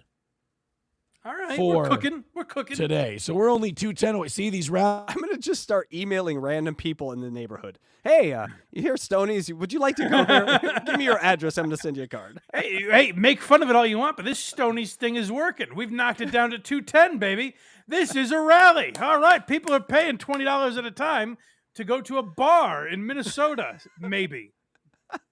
Or just put the coupon on the fridge. I mean, what do we do with it in California? What do I do with this? These rallies come in, they get shit down pretty quick.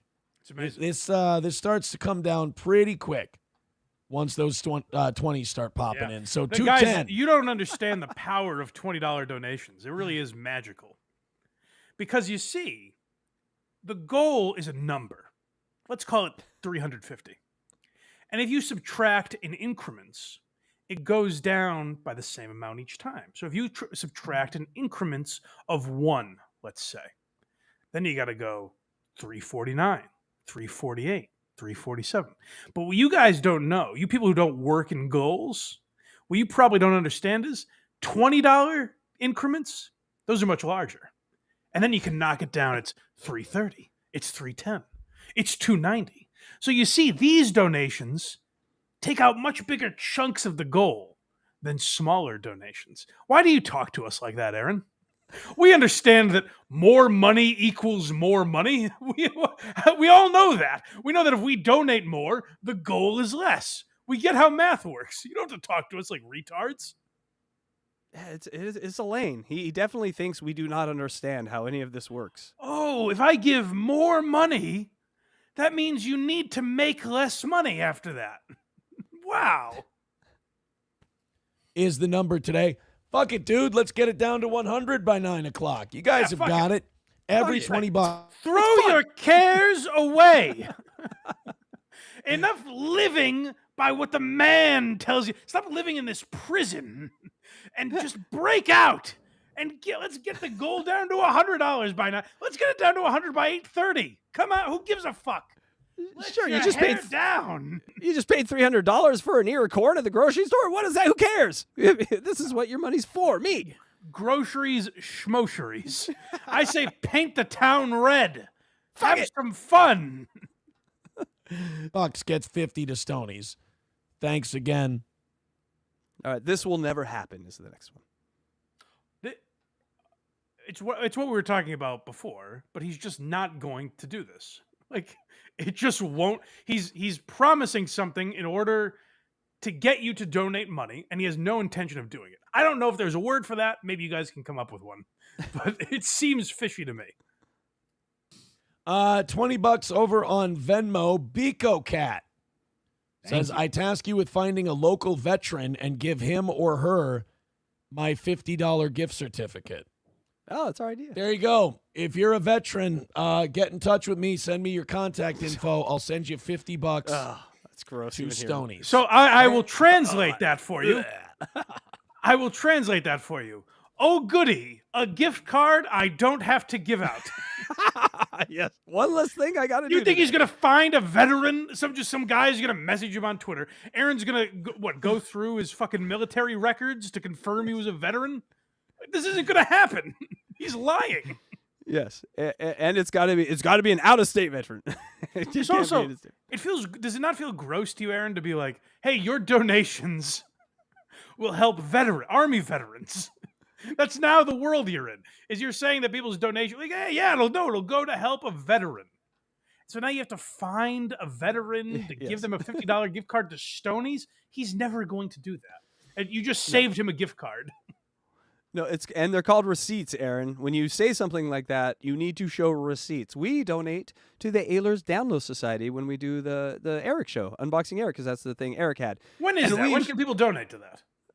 They can donate anytime. We're tonight, Sunday, at 10 p.m. Eastern, 7 p.m. Pacific. We go through Eric calls. But we post our receipts because when you say something online, people don't just assume you're going to do it, especially if it's charitable. You need to show that you did it. Right. Well, especially when you're a guy who everyone questions everything you're doing. Yes. No one even questions us, or they don't care about us, but they don't question us, and we do it anyway. Aaron, you have a little trust issue. This is the stuff when I was sitting there on this little piggy. Again, I was not in a bad mood, but Casey said it seemed like I was. But I was probably thinking you smelled a fart or something. I was probably thinking, I don't know if the man's going to go to jail or not, but this is criminal. We should be talking about this. Yes. That's very nice of you, Biko Cat. Thank you for your generosity. Johnny, that also puts us 145 away for today. We can do this. Gray Duckling with $20 says, I don't need a gift certificate. All right, another veteran. All right, 40 veterans. What do you say? No, you know what he said right there? He just gave up the game. He's like, oh, you don't want anything for this? I'll put it in the wink veteran file. Yes. Yeah, that'll be no problem. Finding a veteran in Minnesota who knows who Aaron Imhold is and wants a Stoney's gift card. Easy peasy. No big deal. Also, by the way, I like Johnny going like, Aaron goes, the goal's 145, and Johnny goes, all right, we can do this. Like Johnny has Stockholm syndrome, where he's like he's a character in a fucking football movie at halftime, where he's like the coach is giving a speech, and he's like, "All right, maybe we do start playing with our hearts instead of our heads." The story of the Washington Generals, starring Johnny Crutches. All right, we can do this. Yeah, this will be the first one. We got it. I'll be the veteran. one. Send me. But you're absolutely right. That is, those gift cards are now in a pile of gift cards I can give to someone else now that gives $20 because I just saved them. Let me correct you, Mike. Those gift cards are now like, oh, yes. I only need 38 now, not 40. Oh, why? Because two suckers. You're right, because he doesn't have them. I forgot about that. I was thinking he already had them. Two less I got to ask this guy for and get him pissed off at me. Tax today. And we'll hook you up with $50 to Stoney's. Just walk into a VFW with a bunch of Stoney's gift certificates. All the vets are like, well, thank you. And then the guy running the VFW is like, hey, fucker. That might not go over so well. Thank you, Greg. Let's do that. He just told you trolls how to get him. Duckling with the $20. You know what that does? 1:30 away from today. Yeah. 5 minutes until 9. We might get to 100. Whoa, buddy. Whoa, buddy. Ding, ding, ding, ding, ding, ding, ding, ding, ding, ding, ding. It's very exciting. Very exciting stuff. Guys, I don't hear people reacting around the country, but what you're not understanding is it's possible. These guys have whittled down the goal so much, they might be under 100 by 9 o'clock. Are you not grasping what that means? It's a new world order, I think. A new future for all of us. It's very exciting. This one's called a good ad read. This is what you want. So Aaron has ad reads, again, for these businesses in Minnesota. So, like, there's no... And it's not like... it's not a business where it's like they're based in Minnesota, but you can go to their website and order stuff from them. No. It's like a towing company. Where you physically have to be near them in order to use it. Or a bar. You remember that guy Carl had on, or he went on Carl's, had the thing and he snapped his fingers before and he did a public access show? Mm-hmm. Oh, yeah. He had underwriters. Yeah, Harrison Young. He had underwriters for the show, and they were like the tow truck company right in front of his house. Right, that's what Aaron's doing. He's doing a public access show on YouTube. These are my underwriters. Ging. So let's go Adam and Mikey. All right, Mikey, send me your contact info, buddy. You got it. We'll get your Stoney's gift card sent out to you. So veterans are getting a couple Stoney's gift cards. Yeah, we got two more left. I'm sure they are. Veterans of the bullshit war. Veterans. Hey, guys, good news. Veterans are getting these. Which veterans, Aaron? Enlighten us. I don't know if anyone watches Aaron's show live. maybe ask him how it's going next week. Hey, Aaron, did you get those gift cards to the veterans? What are their names? Get a name and a were they a corporal? Where were they at? This stinks of what is it? False stolen valor. Stolen valor. Stolen valor. Every $20 gets you 50 to Stoney's Midland Armory in downtown Foley and All Care Towing. I went and saw the guys at All Care Towing yesterday. Had a great time. John, hold on. Really had a great time. Did they take it for a ride? Did they hook up your car? We towed some poor people. It was like a ride along. We towed some people. They cried. It was great. I had a great time at the towing company yesterday. Stupid question. They said, you staying out of trouble? And I said, well, what do you consider rumors that you taste cum? Oh, or that you sent revenge porn, or that you did drugs in a house with children in it. Like, silly stuff like that. I often go to try to find the most blue-collar worker I can and talk about the cum tasting I might not be involved in. What are you doing? It sounds like a lot of fun, though. I did not say that. I said, boys, never. Here, look. If I may, this is an ad read. Boys, I never blew a guy. Now make sure you get your car coded. He's doing an ad read for Midland Armory in Minnesota, going, whoa, whoa, whoa, whoa, whoa. Oh, that was not I knew smart, Mike. I knew you'd enjoy that. I'm gonna clip the shit out of that. I don't mind. I'm comfortable in my sexuality, just like Aaron. All Care Towing, 320-253-52. Hold on, go back a little bit. I want to hear that transition again. Sucking some cock. All right, and so changing radiators. I'm nibbling on some yummy cum. Oh, that's right. I'm not done with the ad read yet. Let me get back here. I did not say that. I said, boys, never. Here, look. All Care Towing, 320-253-52. I'm sure there's a fucking family company in St. Cloud, Minnesota. Quick, let's check our ad read. Oh, yeah, we played that radio guy. Let's check it out. The story is these people literally asked him, hey, you staying out of trouble? And then he does an eating cum act out in their ad read. Let's call that company right now and be like, what do you guys think, Aaron? What an edgelord. He's so edgy. The cum eater? Yeah. This one's called Almost There.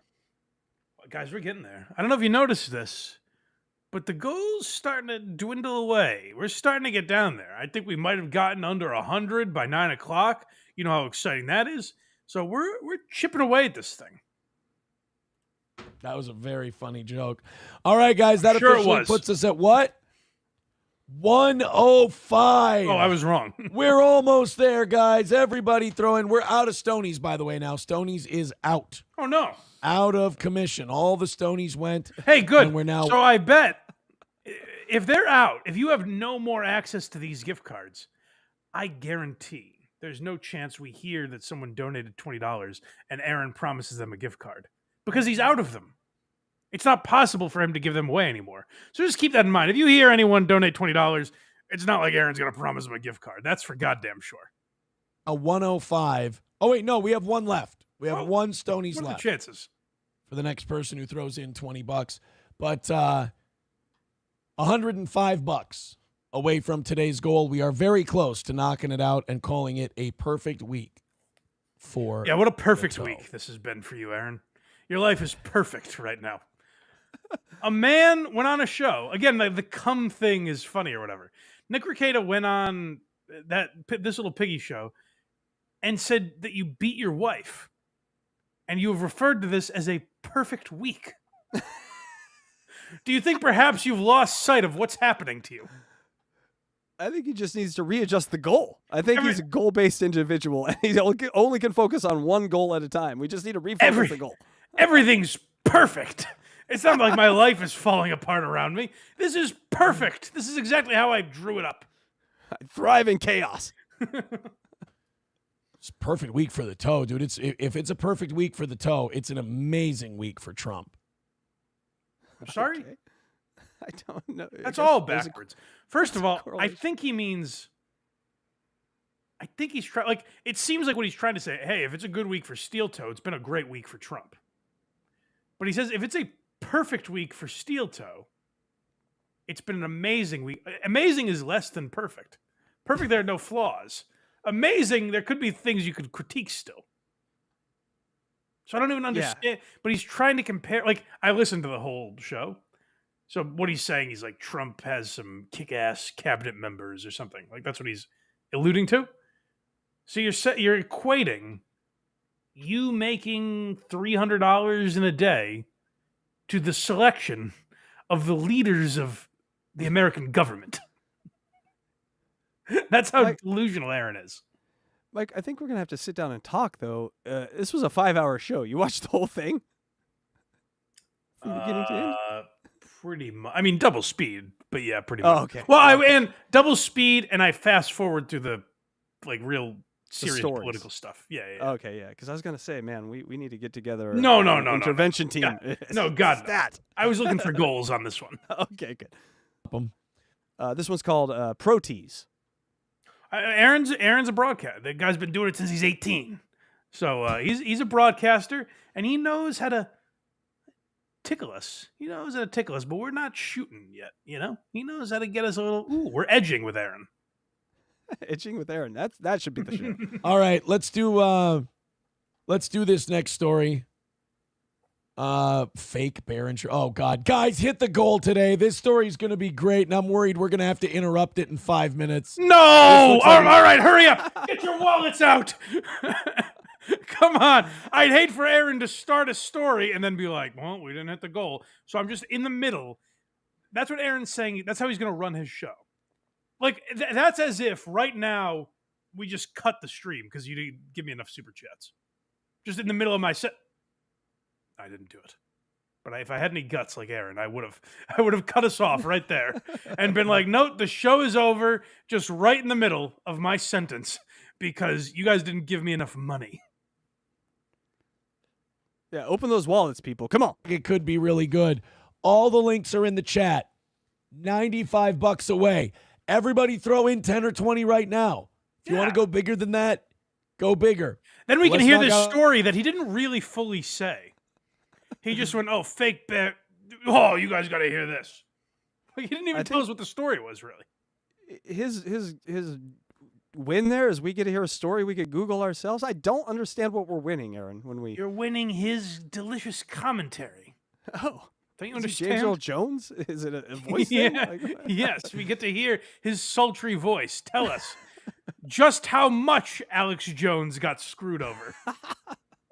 Out this last 25 so we can do this story today. On camera for. All right, that is a good point, by the way, where it's like, I think people enjoy me breaking down the topics I do.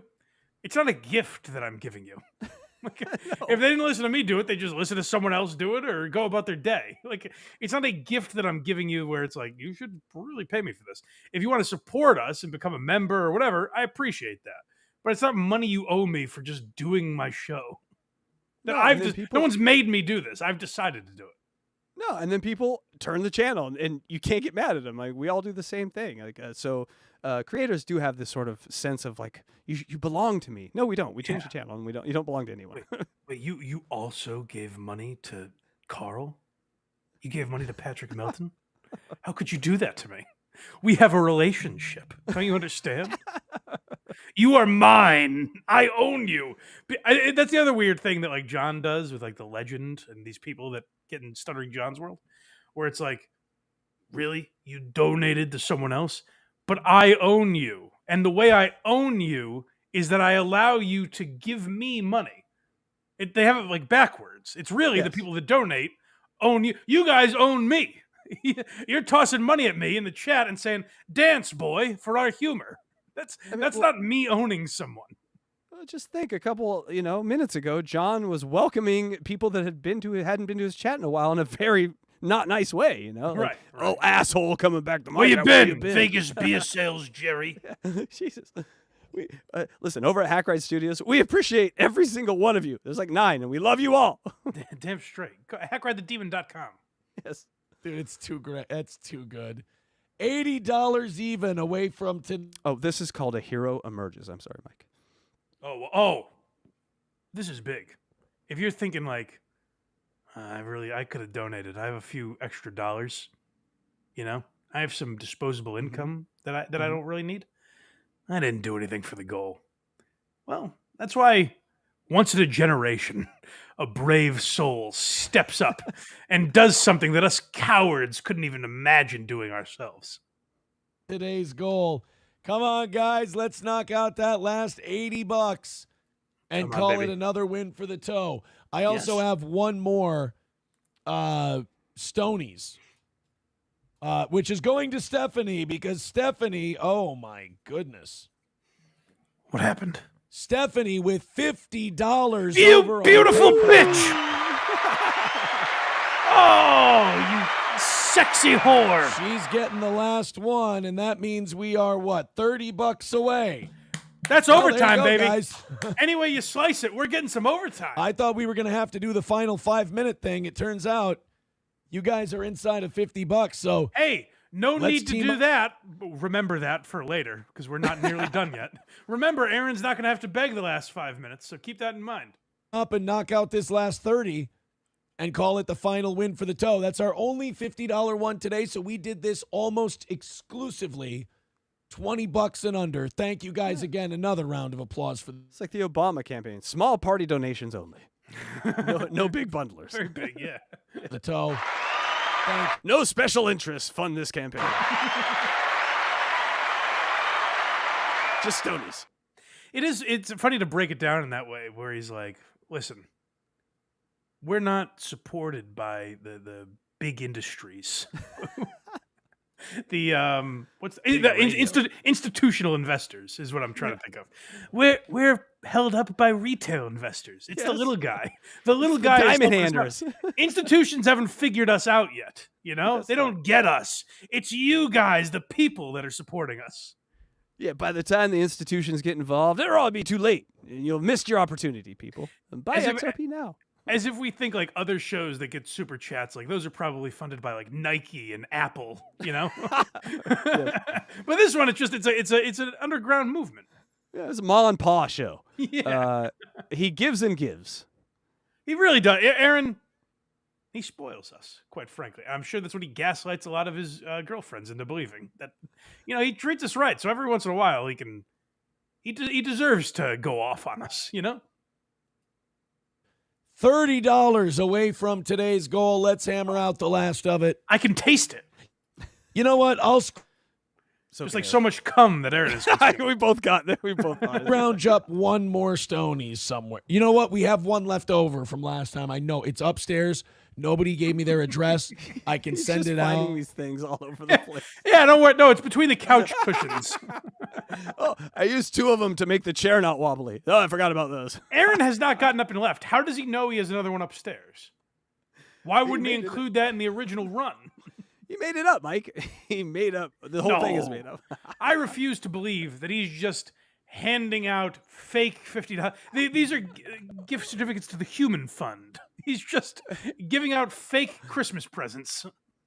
I mean, this shit might not be legal, what he's doing right here. Now, if you really think about it, I'm sure it's... but I will say, like, I don't know enough about it, but I know that certain people have tried to get Aaron in trouble for, like, prizes he gave away, which definitely isn't... But, like, who really gives a shit, you know? We fucking hall monitors. No, that actually, you can't do that, Aaron. I think it's way funnier for him to give away gift cards. I'm not looking to get the guy in trouble, you know? But yes, you're right. No. It's probably illegal. Yeah. Well, I'm saying if you do it in a world full of trolls, you got to act accordingly in a world full of trolls. Out.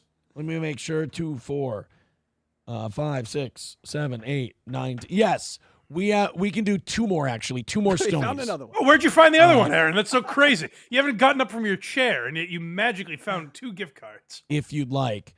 $20 gets you $50 to Stonies in downtown. It's crazy to be like, I really need $30 off my meal if I go to Stonies. Like, I'll pay $20 for the privilege of not paying $30 later. You know what I mean? Yeah. Like you're splitting the meal with Aaron, essentially. You know? Like, isn't that crazy? It reminds me of like when my mom, when I was a kid, would go shopping and she'd be like, "But it's $200 off. I have to buy it." Like, no, you don't have to buy it. It's right. You're still spending money and going Yes. out of your way to use that when you otherwise wouldn't have. You're not saving anything. Even the people in Minnesota, the odds are they aren't going to this bar anyways that Aaron happens to frequent.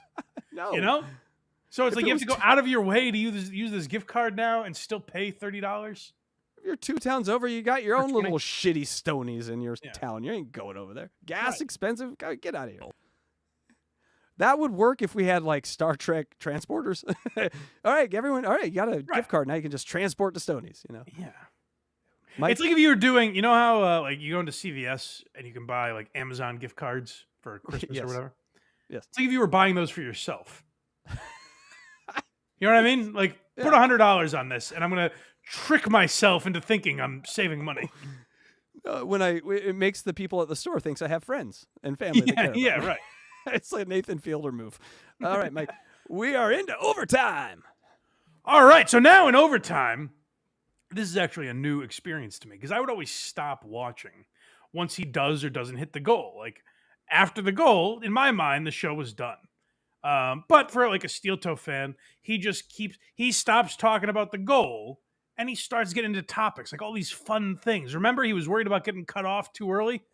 No worries for that now because he has got open roads ahead of him. So let's see how Aaron cruises through this overtime without ever mentioning the goal. No, he's going to talk about the goal immediately, isn't he? Boy. I don't think so. As we said, still $25 away. What? I thought we were in overtime where that was done, you know? I swear I edited this correctly. We are in overtime, but apparently we're not. Today's goal. Let's do it. Who wants to play the hero today?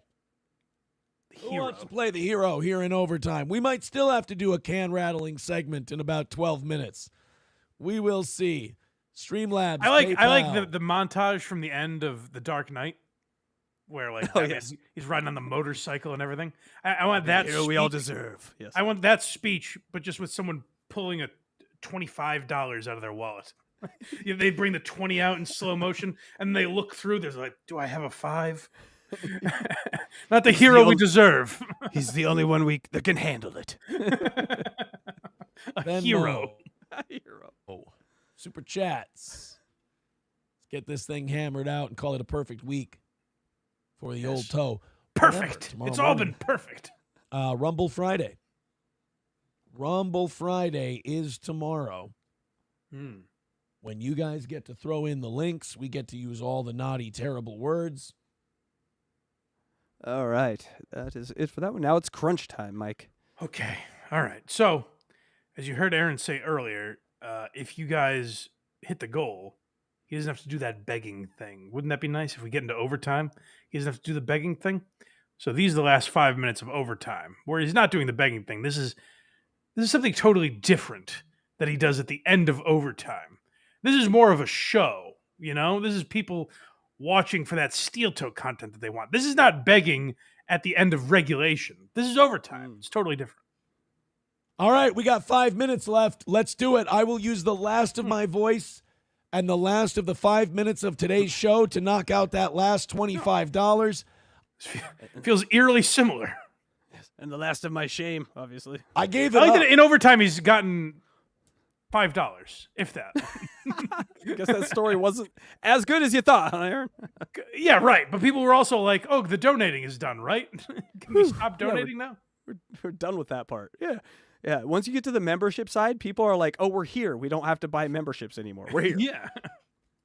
When we got down to 25, I didn't even use the last 5 minutes of regulation to make it because I was just like, magnanimous. Steel toe audience has got this. Yeah. And I still think you've got this. I believe in you.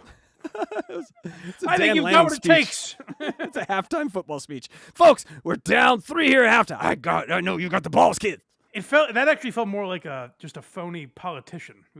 And I still believe in you. Yay. So let's do it. 5, 10, 15, $20 at a time. It's really, the inspiration that brings? You remember when George Bush was talking after 9/11? I think he was on like a megaphone or something, and someone yelled... standing on a pile of rubble, yes. Someone yelled, I can't hear you. And George Bush yelled, but I can hear you. And people were like, that is powerful. That's kind of like Aaron believing in us, you know? Yes. He's like, wow, I feel seen and heard. And soon, millions of Iraqis who had nothing to do with this will hear of us too. What Bush did is less detrimental to the country than the goal. We've forgiven him. We'll never forgive you, Aaron. Maybe one day Aaron will ride bikes and paint. Well, he did have some yellow cake or white cake. God damn, I was trying to do a yellow cake Iraq joke. Never mind. Anyway, moving on. The cum cake. I got you. Venmo, super chats, Rumble rants. Let's spark something here and get that last $25 Rub two taken sticks care together. What do you say? and call it the final win for the toe on YouTube this week. Everybody throw in. Let's get it done. We've got 4.5 minutes. Ooh, time is left to flying off go. the shelf here. Rally it up. We've also got 2 more $50 Stoney's gift cards for the next 2 people who throw in $20. You throw in 20. Weird. I kind of remember you saying you were out of them. It's weird that you got 2, but We'll set you up. Let's go ahead and do it, guys. What do you got for us? hold on. Holy shit. I just realized where you got the 2 gift cards. Remember the 2 people that said give this to a veteran? What a scumbag. He just openly did it in front of us and even tricked me when I was watching it. I didn't even realize he did that. He's like, oh, you know what? I might have 2 extras. Could it be the 2 people who were like, hey, give this to someone who needs it? What a piece of shit. I didn't even realize it. Someone alert Patrick Melton to this. This is crazy. You get a gift card, a side bonus if you're a veteran, because then I 2 birds with 1 stone. Can't be nothing. That's crazy. That's definitely what he did. That's so crazy. He did. I found these 2 just sitting here. It's crazy. I magically found 2 more gift cards. The exact amount that people told me I could just do what I want with. Let me resell these and make the money off these. Literally make money off of fucking people. He's Ricky Bobby's dad. 2 tickets. Got him. Need him. Got him. Did overtime. We did it for you. Come on. Let's go ahead and knock it out for the toe. You're the best audience there is, keeping this show on the air as long as you have.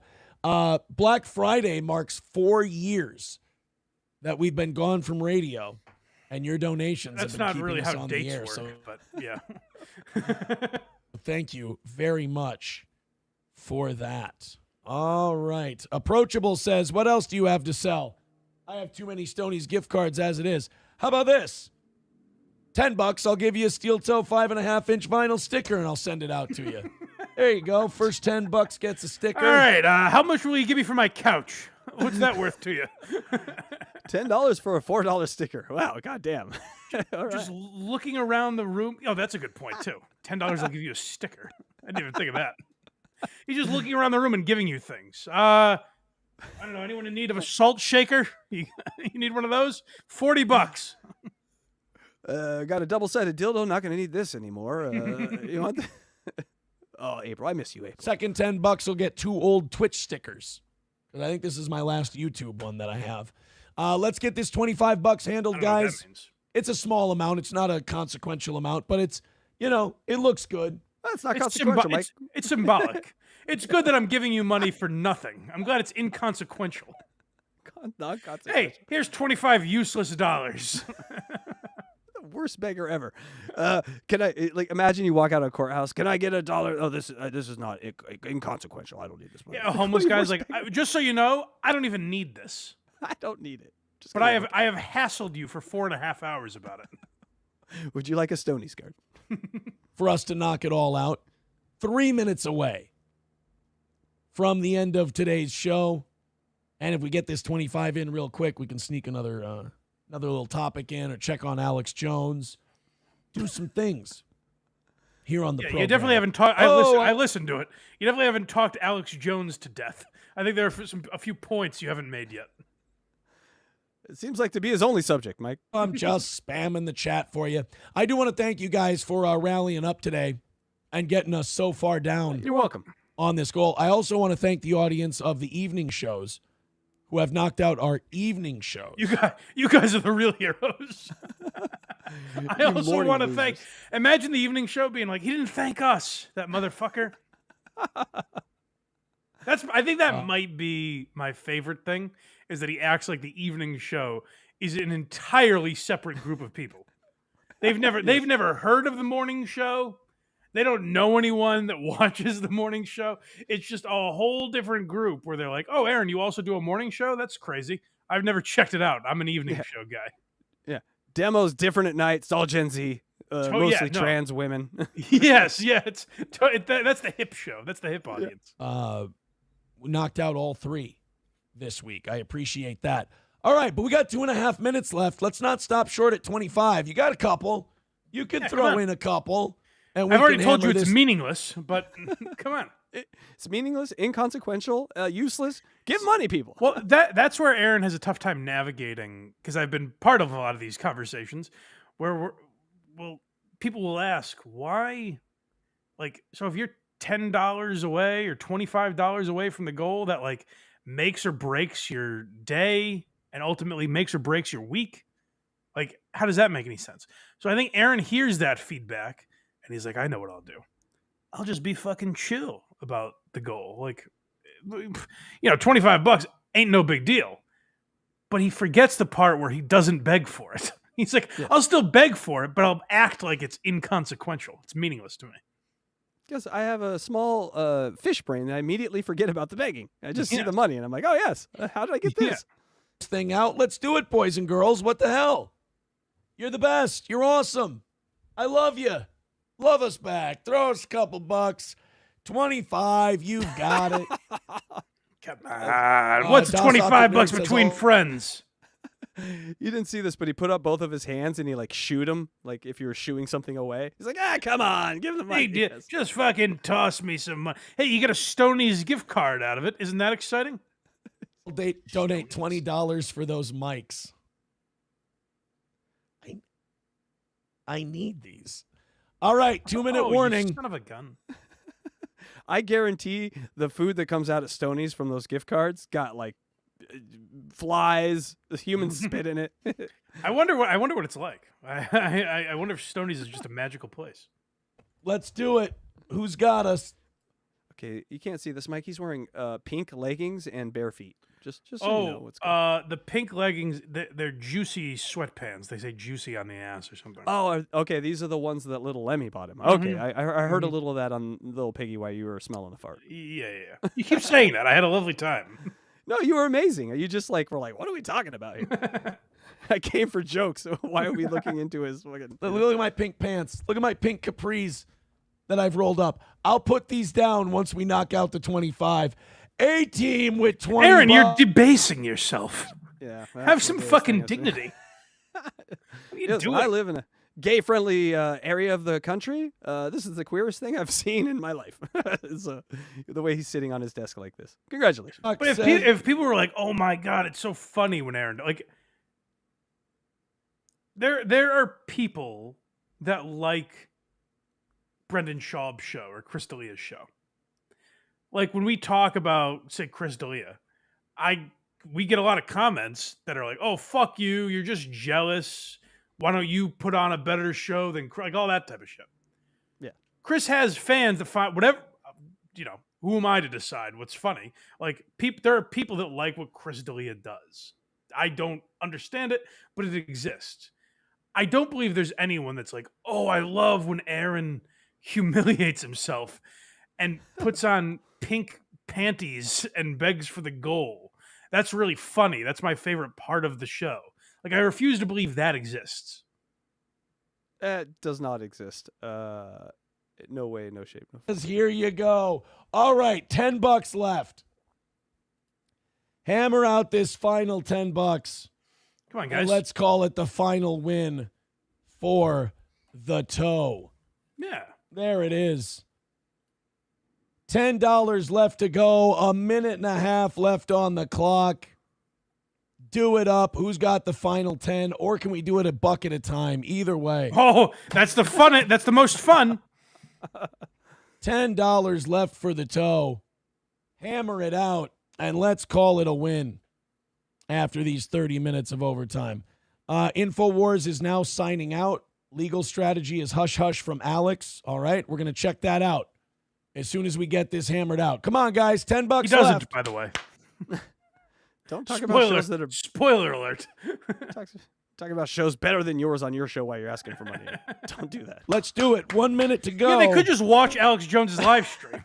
Right. What are we doing? And not pay him to watch. We're paying you to watch his stream on your channel. What are we doing? Best audience in all of broadcasting. If you don't ask you butter me up. He obviously has not met gearheads. Fucker. Yeah, damn straight. So let's hammer it. What are they called? Are they toe heads? Toe jams? What are steel toe people? Oh, I heard this recently. I think they're toe boys. Toe boys? I heard that. I could be wrong. I think that's true though. It's gayer than Daylords. Let's finish it up for the week. Das Optic Nerve says somebody has to donate for those pink tights. It's kind of what I thought. I mean, they're sweatpants, but we'll go with tights. $10. That's it. It's nothing. Come on. $10. This is always an argument. It's like an argument that cheap people have where they're like, hey, just give me $10. That's barely any money. Well, you're the one asking me for it, so it means something to you, right? Right. Why should I just give it to you? If it's meaningless, then neither of us should care about it. But you seem to really care about it. So shouldn't I care about it a little bit if it's my $10? We need you to teach a symposium to professional athletes coming into the league, Mike. Because family members, oh my God, they just ask and ask and ask. All right. 30 seconds left. We're not gonna be short by 10. I mean, it doesn't really matter if we're short by 10. Then why are you doing this? We're done here. Okay. If it doesn't really matter, talk about the Alex Jones thing you keep teasing. This is inconsequential. Life is inconsequential, but donate. I'll tell you what doesn't really matter is like I make my living from Patreon. Luckily, we have enough subscribers that I earn a living.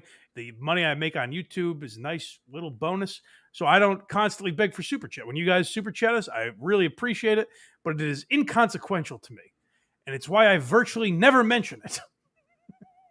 If I started saying how unimportant it was all the time, then you could probably guess maybe it's a little more important than he's letting on. Maybe he really needs us to Super Chat him.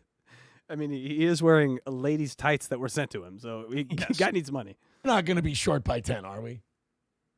We'll get it back during Rumble Friday, I suppose. We got 30 seconds left to go. Oh, my God. My heart is racing. We'll see if we hit this final 10. I do want to thank you guys for hammering this out, though. You guys have been awesome today. Thank you. Yes, I think it's all. As usual. I appreciate it. All right, 20 seconds. You know how the Amish make a barn? Sure. That was us. That was us today. We made an error. It takes a village. To go. $10 away. There's $3 from Atomic Ray. Says, when will the Rumble stickers be available? Oh, that's a good question. All right, here we go. It's a great question. Much like Nikola Tesla would ask, you know? If I'm making Rumble stickers, Mike, just put one right in my brain. It's very funny. It's very funny by the it's very funny by the way to give $3 when he's $10 away. It is. You're still not going to hit it. It's 9, 8, 7. We're $8 away. 6. Wait, 10 minus 3. Yeah. No, 5. That's steel toe math. Okay. 4, 3, 2. People. 1. Doesn't matter. It's inconsequential. Well, you know what? Fuck you guys. It'd be great if you just went off. It would be great if everyone got refunded if you didn't hit the goal. That would be fun. Now that's interesting. You get them like a close to $1 away every day, and that's get refunds. Now that's very interesting. Oh, Mr. Nice Guy would go away in 5 seconds with that one. Hurry, or I'll have to give all this money back. I can't give these Stoney gift cards back. He won't do it. We lost by 8 today. 8. Damn. Well, you guys think you're fucking hilarious, don't you? That's like fucking right. Kevin Dyson in the Super Bowl. You know, they were 1 yard short. Yes. Another loss for the Washington Generals. I mean, the toe. Appreciate it. Sam Show says, I always hope you're short by $1. $8 is a funny one, guys. You guys are awesome. You earned your overtime today. It was a fun show, and we appreciate it. Take it easy. We'll talk to you again tomorrow. I can't wait. I can't wait to donate tomorrow. That was very uncomfortable. Now, Night Show, you're on the clock for this $5. You're on the hook. You're on the fucking unbelievable. Oh, it's exhausting, but you know, I like to think we did. I know we were $8 short, but it's a triumph of spirit, you know? Yes. Like we basically did it. We did it. And people, we're $8 short here. So we got a few minutes left. Let's hit the goal. Get us $8. No, we're roughly $40,000 short of our goal today. So hurry up. 39.9 away. Come on, baby. We got time. Do you have time to do this Matan Evans stuff real quick? It shouldn't take too long. Sure. Let's power through some super chats real quick, and then we'll hit that up. So, sorry, we only did 2 topics today, everyone, but I wanted to get through them, and it was a lot. So, we did the hoe too. We did toe, the hoe, and the Stut Joe. It was 3. That's true. That's true. Yeah. Red 473, and also make a song out of that. Red 473 199. Here's for the goal. Please don't hurt me. Good. You've lived to die another day, my friend. Jennifer for $4. Pear character exaggeratingly stretching his arm forward to offer a cup of coffee for the goal. Thank you so much. That is nice. We got Joe Black for $1.99. Thank you for Sunday AM with Blind Mike, PM with Unboxing Eric 143. Oh, thank you, Joe Black. Yes. Yeah, the evening show is kicking our ass. So the Unboxing Eric at night is real. They're talking a lot of shit about you guys. So hurry up and donate. Yes, and both shows are inconsequential, so don't donate. But we need your money, so donate. But don't. But do it, but don't. All right. We got Nola Steve. Oh, $9.99. Super chats, Rumble rants, PayPal, and Venmo begging for money, but can't get the memo tasting nicks come from the dick that he slings. God damn. It was bizarrely read, but thank you. Well, they have to write it in a way that's not getting through the censors and shit. Gotcha. So I'll read it again. Super chats, Rumble rants, PayPal, and Venmo. Okay. We got it. Thank you so much, Nolan. Joe from Virginia, $4.99. Thanks for everything, Mike. You're a stand-up guy and truly appreciated. Oh, thank you, buddy. J37shop.com. Yeah. Edgelord, $2. Aaron is not one of us. You don't think so? Because I called him an edgelord. That's right. Yes. Say No More, a Canadian $2. Hemorrhoid juice and edging with Aaron. What a Sunday. Yes. It's been juicy. All around juicy this Sunday. We got Kirkland Red 100s, $4.99. Will you send this to Johnny Crutches? We should get Johnny Crutches on. It would be fun to talk to Johnny Crutches. I suspect he wouldn't do it, but but we don't talk about Aaron. We just do a goal, and we have Johnny. That I have zero interest in. Okay, he is a useless bore. Dildo, we'll definitely send that to him. Dildo Swaggins, $9.99. I own that mouth of yours, Mike. I'm going to put my salami in it and get my sauce in your eyes. That is very graphic. I should pre-read some of these. Sorry about that. Jay Loiter for $4.99. Didn't El Horrible come up with another win for the toe? That's interesting if that's the case. I do know. I don't know if it was Tukey or Melton or Chad Zumach or who it was, but I do know that that's what happened. Like someone started saying it to mock him, and then he adopted it. He owned it. You know, like black people took back the N-word, you know? Gotcha. Yeah. So he duked it up. Yeah. You know, everyone was calling the Duke. Oh, I'm the Duke. Okay. Yeah. And our final one for this before our overtime is Stu Pitt for $1.99. Blind Mike, how much jail time is Melton looking at? 0. I don't think any. I really don't think. It's so funny. And that's, again, like, I get why they talked about it, because like in Patrick's world, that was a very big thing. But I was like, he's not going to prison. This is all crazy. Yeah. One more. You snuck in here. $1.99. Nola Steve. Read it with the sound of music in mind. LOL. All right. Thank you, sir. All right. So we go to overtime, but you guys got to remember that we're still 40,000 away from the goal. So try and make that up. Miles away. Yeah. Who do you want to hit first here with the 4 guys we got? Oh, whatever order you have it in is fine, I guess. David Lucas? Well, actually, start with David Lucas, yeah. So we don't really talk about stuff that I like too often on the show, but we do once in a while. Every once in a while, I just want to promote stuff, and I like this Matan Evan kid. I don't know if I've watched a ton of his stuff, but like he's a very funny troll, and he's entered a good place to be in where, by the way, I know I don't need to promote him. He's fucking killing. He has like 1 million subscribers. Every video he does is like a couple 100,000 views. I think his videos also come out while this show is on, so it's probably dumb of me to bother promoting him. But I think you should check him out if you haven't already. He's in a good spot where like he's trolling comics, but the ones who get it like him. So you see, we were going to talk about him a couple months ago when he had David Lucas on, and just for whatever reason we never got to it. So this is a clip with him and David Lucas. David Lucas is the one guy I've seen where I actually don't think he got the joke and genuinely got like mad. Yeah, and we've all seen this Matan Evan guy before in our feeds. He's just kind of a floppy-haired dude that talks shit to celebrities. Yes, a 17-year-old. Yeah, Iraqi. I think he says he is. Yeah, he's funny as shit. Yeah. Okay. So what about the money though?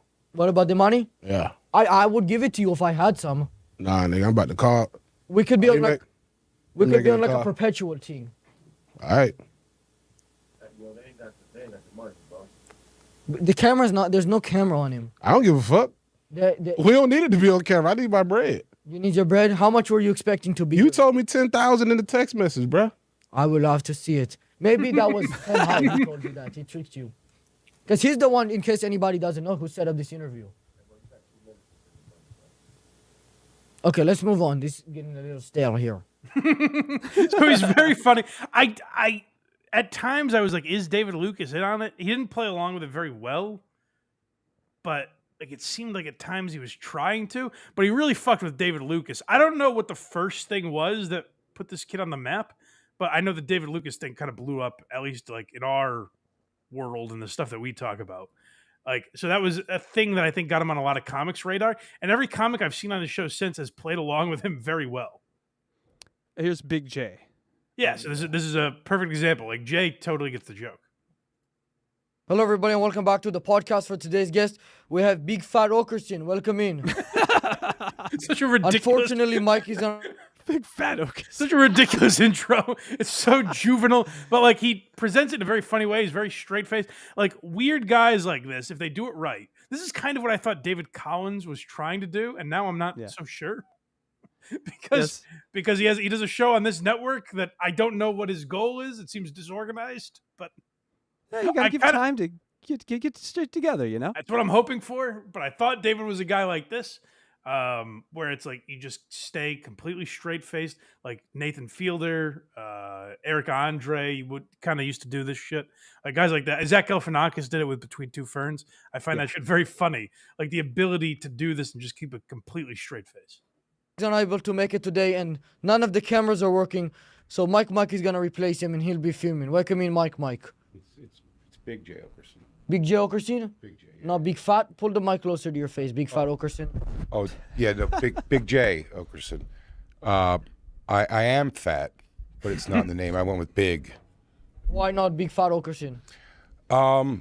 Pure insecurity, probably. Because of your weight? It was because of the weight. What about Big Gay Oakerson? Big Jay Oakerson, I've been called plenty of times. Because of your painted nails? No, that's actually a pretty new thing, the painted nails. That's I know, the I feel first like you time don't you've like done it. No, now it's probably the 15th time I've done it, but it's all been within the last year. Why did you start doing gay things? He's a very funny interviewer. Like I said, now that comics are in on the joke, I think you're going to get people that play along well with it, as we'll see. But I also think it's going to lead to like people going in there who don't get it, and you might have more David Lucas instances. So, I like I said, the kid gets way more views than I do, so I didn't need to promote him. But every once in a while, I do like talking about something that I find interesting that you guys might not have known about. So this is another clip of him. I was curious. I saw he was a guest on Legion of Skanks a few months ago, and I was like, I don't know how that's going to be, like him being a guest. But he does not break character. So he finds out Dave Smith is Jewish, and he didn't care for that. And so this is him completely fucking with Dave Smith. It's true. Matan, is it legal to smoke weed when we have a 17-year-old in the room? We need to know that. Probably allowed, is just as long as I don't do it, I think would be and you don't partake in drugs? Oh, no, never. Never. Mike, you can't see this, but there's a guy sitting next to Mike. Who? That's Mike. Yes, yeah. He's the scariest looking human I've ever seen. His eyes. He does not speak. And I think he might be off the show now. I don't know if he's come back, but I know he was off for a little bit. This person has seen families murdered in front of him, set on fire. He's seen like a horse on fire running in front of him. Like, this guy has seen some stuff. Ever. No, never. Nothing. Good kid. I'm straight as in arrow. Good for you. In all ways. He looked right at Dave when he said that. Yeah, it was a challenge. He thinks you're dude.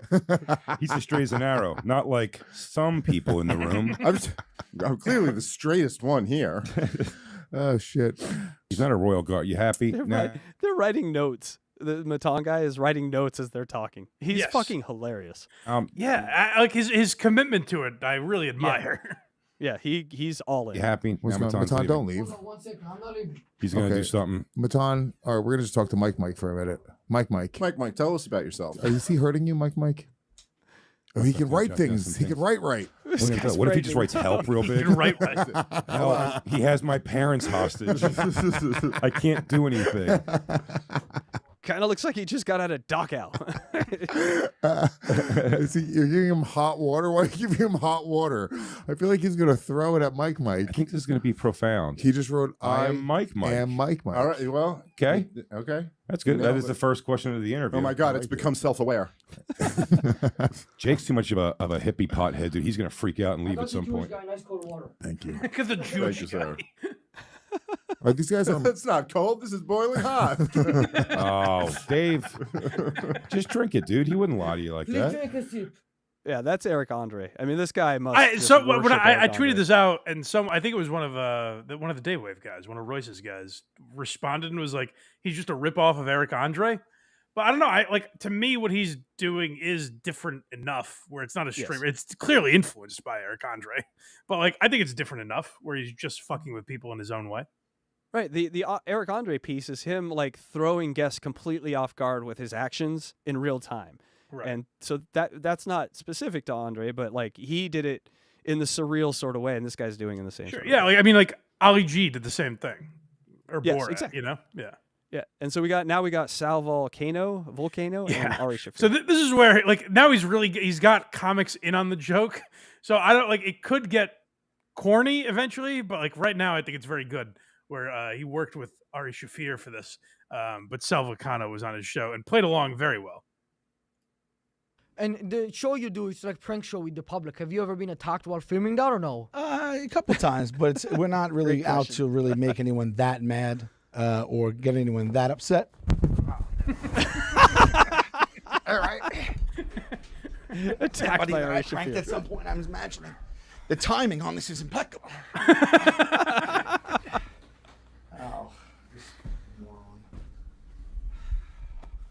was wondering how you were going to do that with insurance.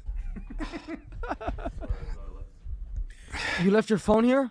Look what you did. This was already messed up now. He was so disgusted when he saw it was Ari. Broken. Ari, who has half his head shaved and half a beard. Oh, that's right. I forgot he had looks like a homeless person. You want to fix that?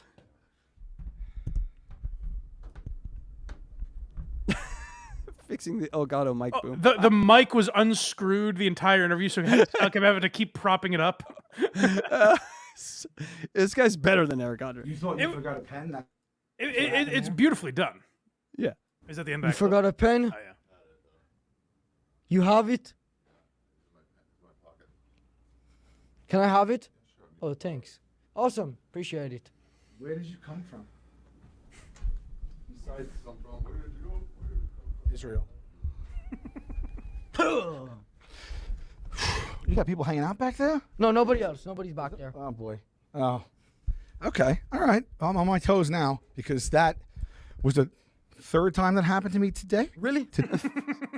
Sal actually plays along with it better than I think anyone that's been on that. He did very well with it. But yeah, there's no payoff to this. It was just it's a show that if you're not watching it, I suggest you check it out because I think some of you guys might like it. I am a fan. I didn't know this thing existed. I thought this guy existed only on TikTok. I didn't know it was like a show now. No, he does a full 45-minute show every week. Fuck, man. Think about it. Like the new next generation is they're coming along, man. We got this guy. We got Haktua. The future's bright. Yes. The bench is long. I didn't realize. I looked at Hawk 2's podcast the other day. She still gets like hundreds of thousands of views per episode. It's crazy. Can I say? I'm going to say this. She was like made to do this. She was like. She's kind of it's not for me, but I get it. I get it. Yeah, I get it. Yeah. She will always have an audience because she does dumb shit every day. Every day she comes up with dumb shit, and it's like, okay, you found your place. Yeah, congratulations. It's nothing I'll watch unless maybe like I like the guest or something, but I do get it to an extent. But it is one of those things that will appear on our feed every once in a while for the next 10 years. Well, there'll just be one guest or one thing, and we'll see, be like, oh, that shit's still on? Yes, it is. Well, yeah, I figured Matan Evan needed a guy with 1/100th of his subscribers to promote him a little bit. So go check him out. And that's pretty much it, right? Anything else we got to get to before we get out of here? That's all we got, Blind Mike. Where can people find you? BlindMike.net. Go there. If you're watching on YouTube, or even if you're not, go to YouTube. Like, comment, subscribe. It helps more people find the show.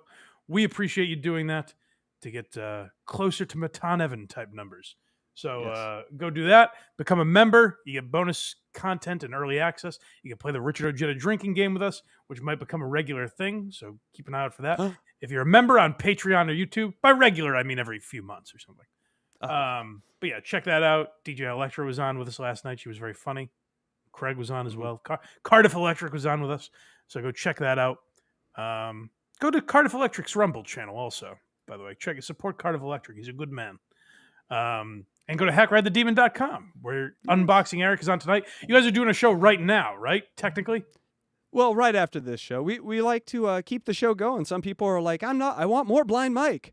And so the days that we don't have a Catch-22, we do a show called Addicted to Chat. Go check that. Yeah, the chat will redirect you to that show next. So stick around, chat with each other. And I'll try to wake Electra up. It'll be fun. Yeah. All right. This is a long one. Bye, everyone. Everyone, thank you so much.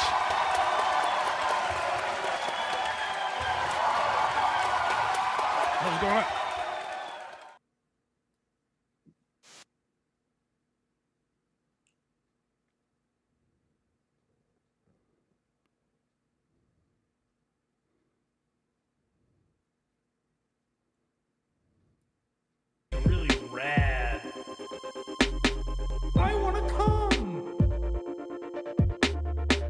Smoke crack.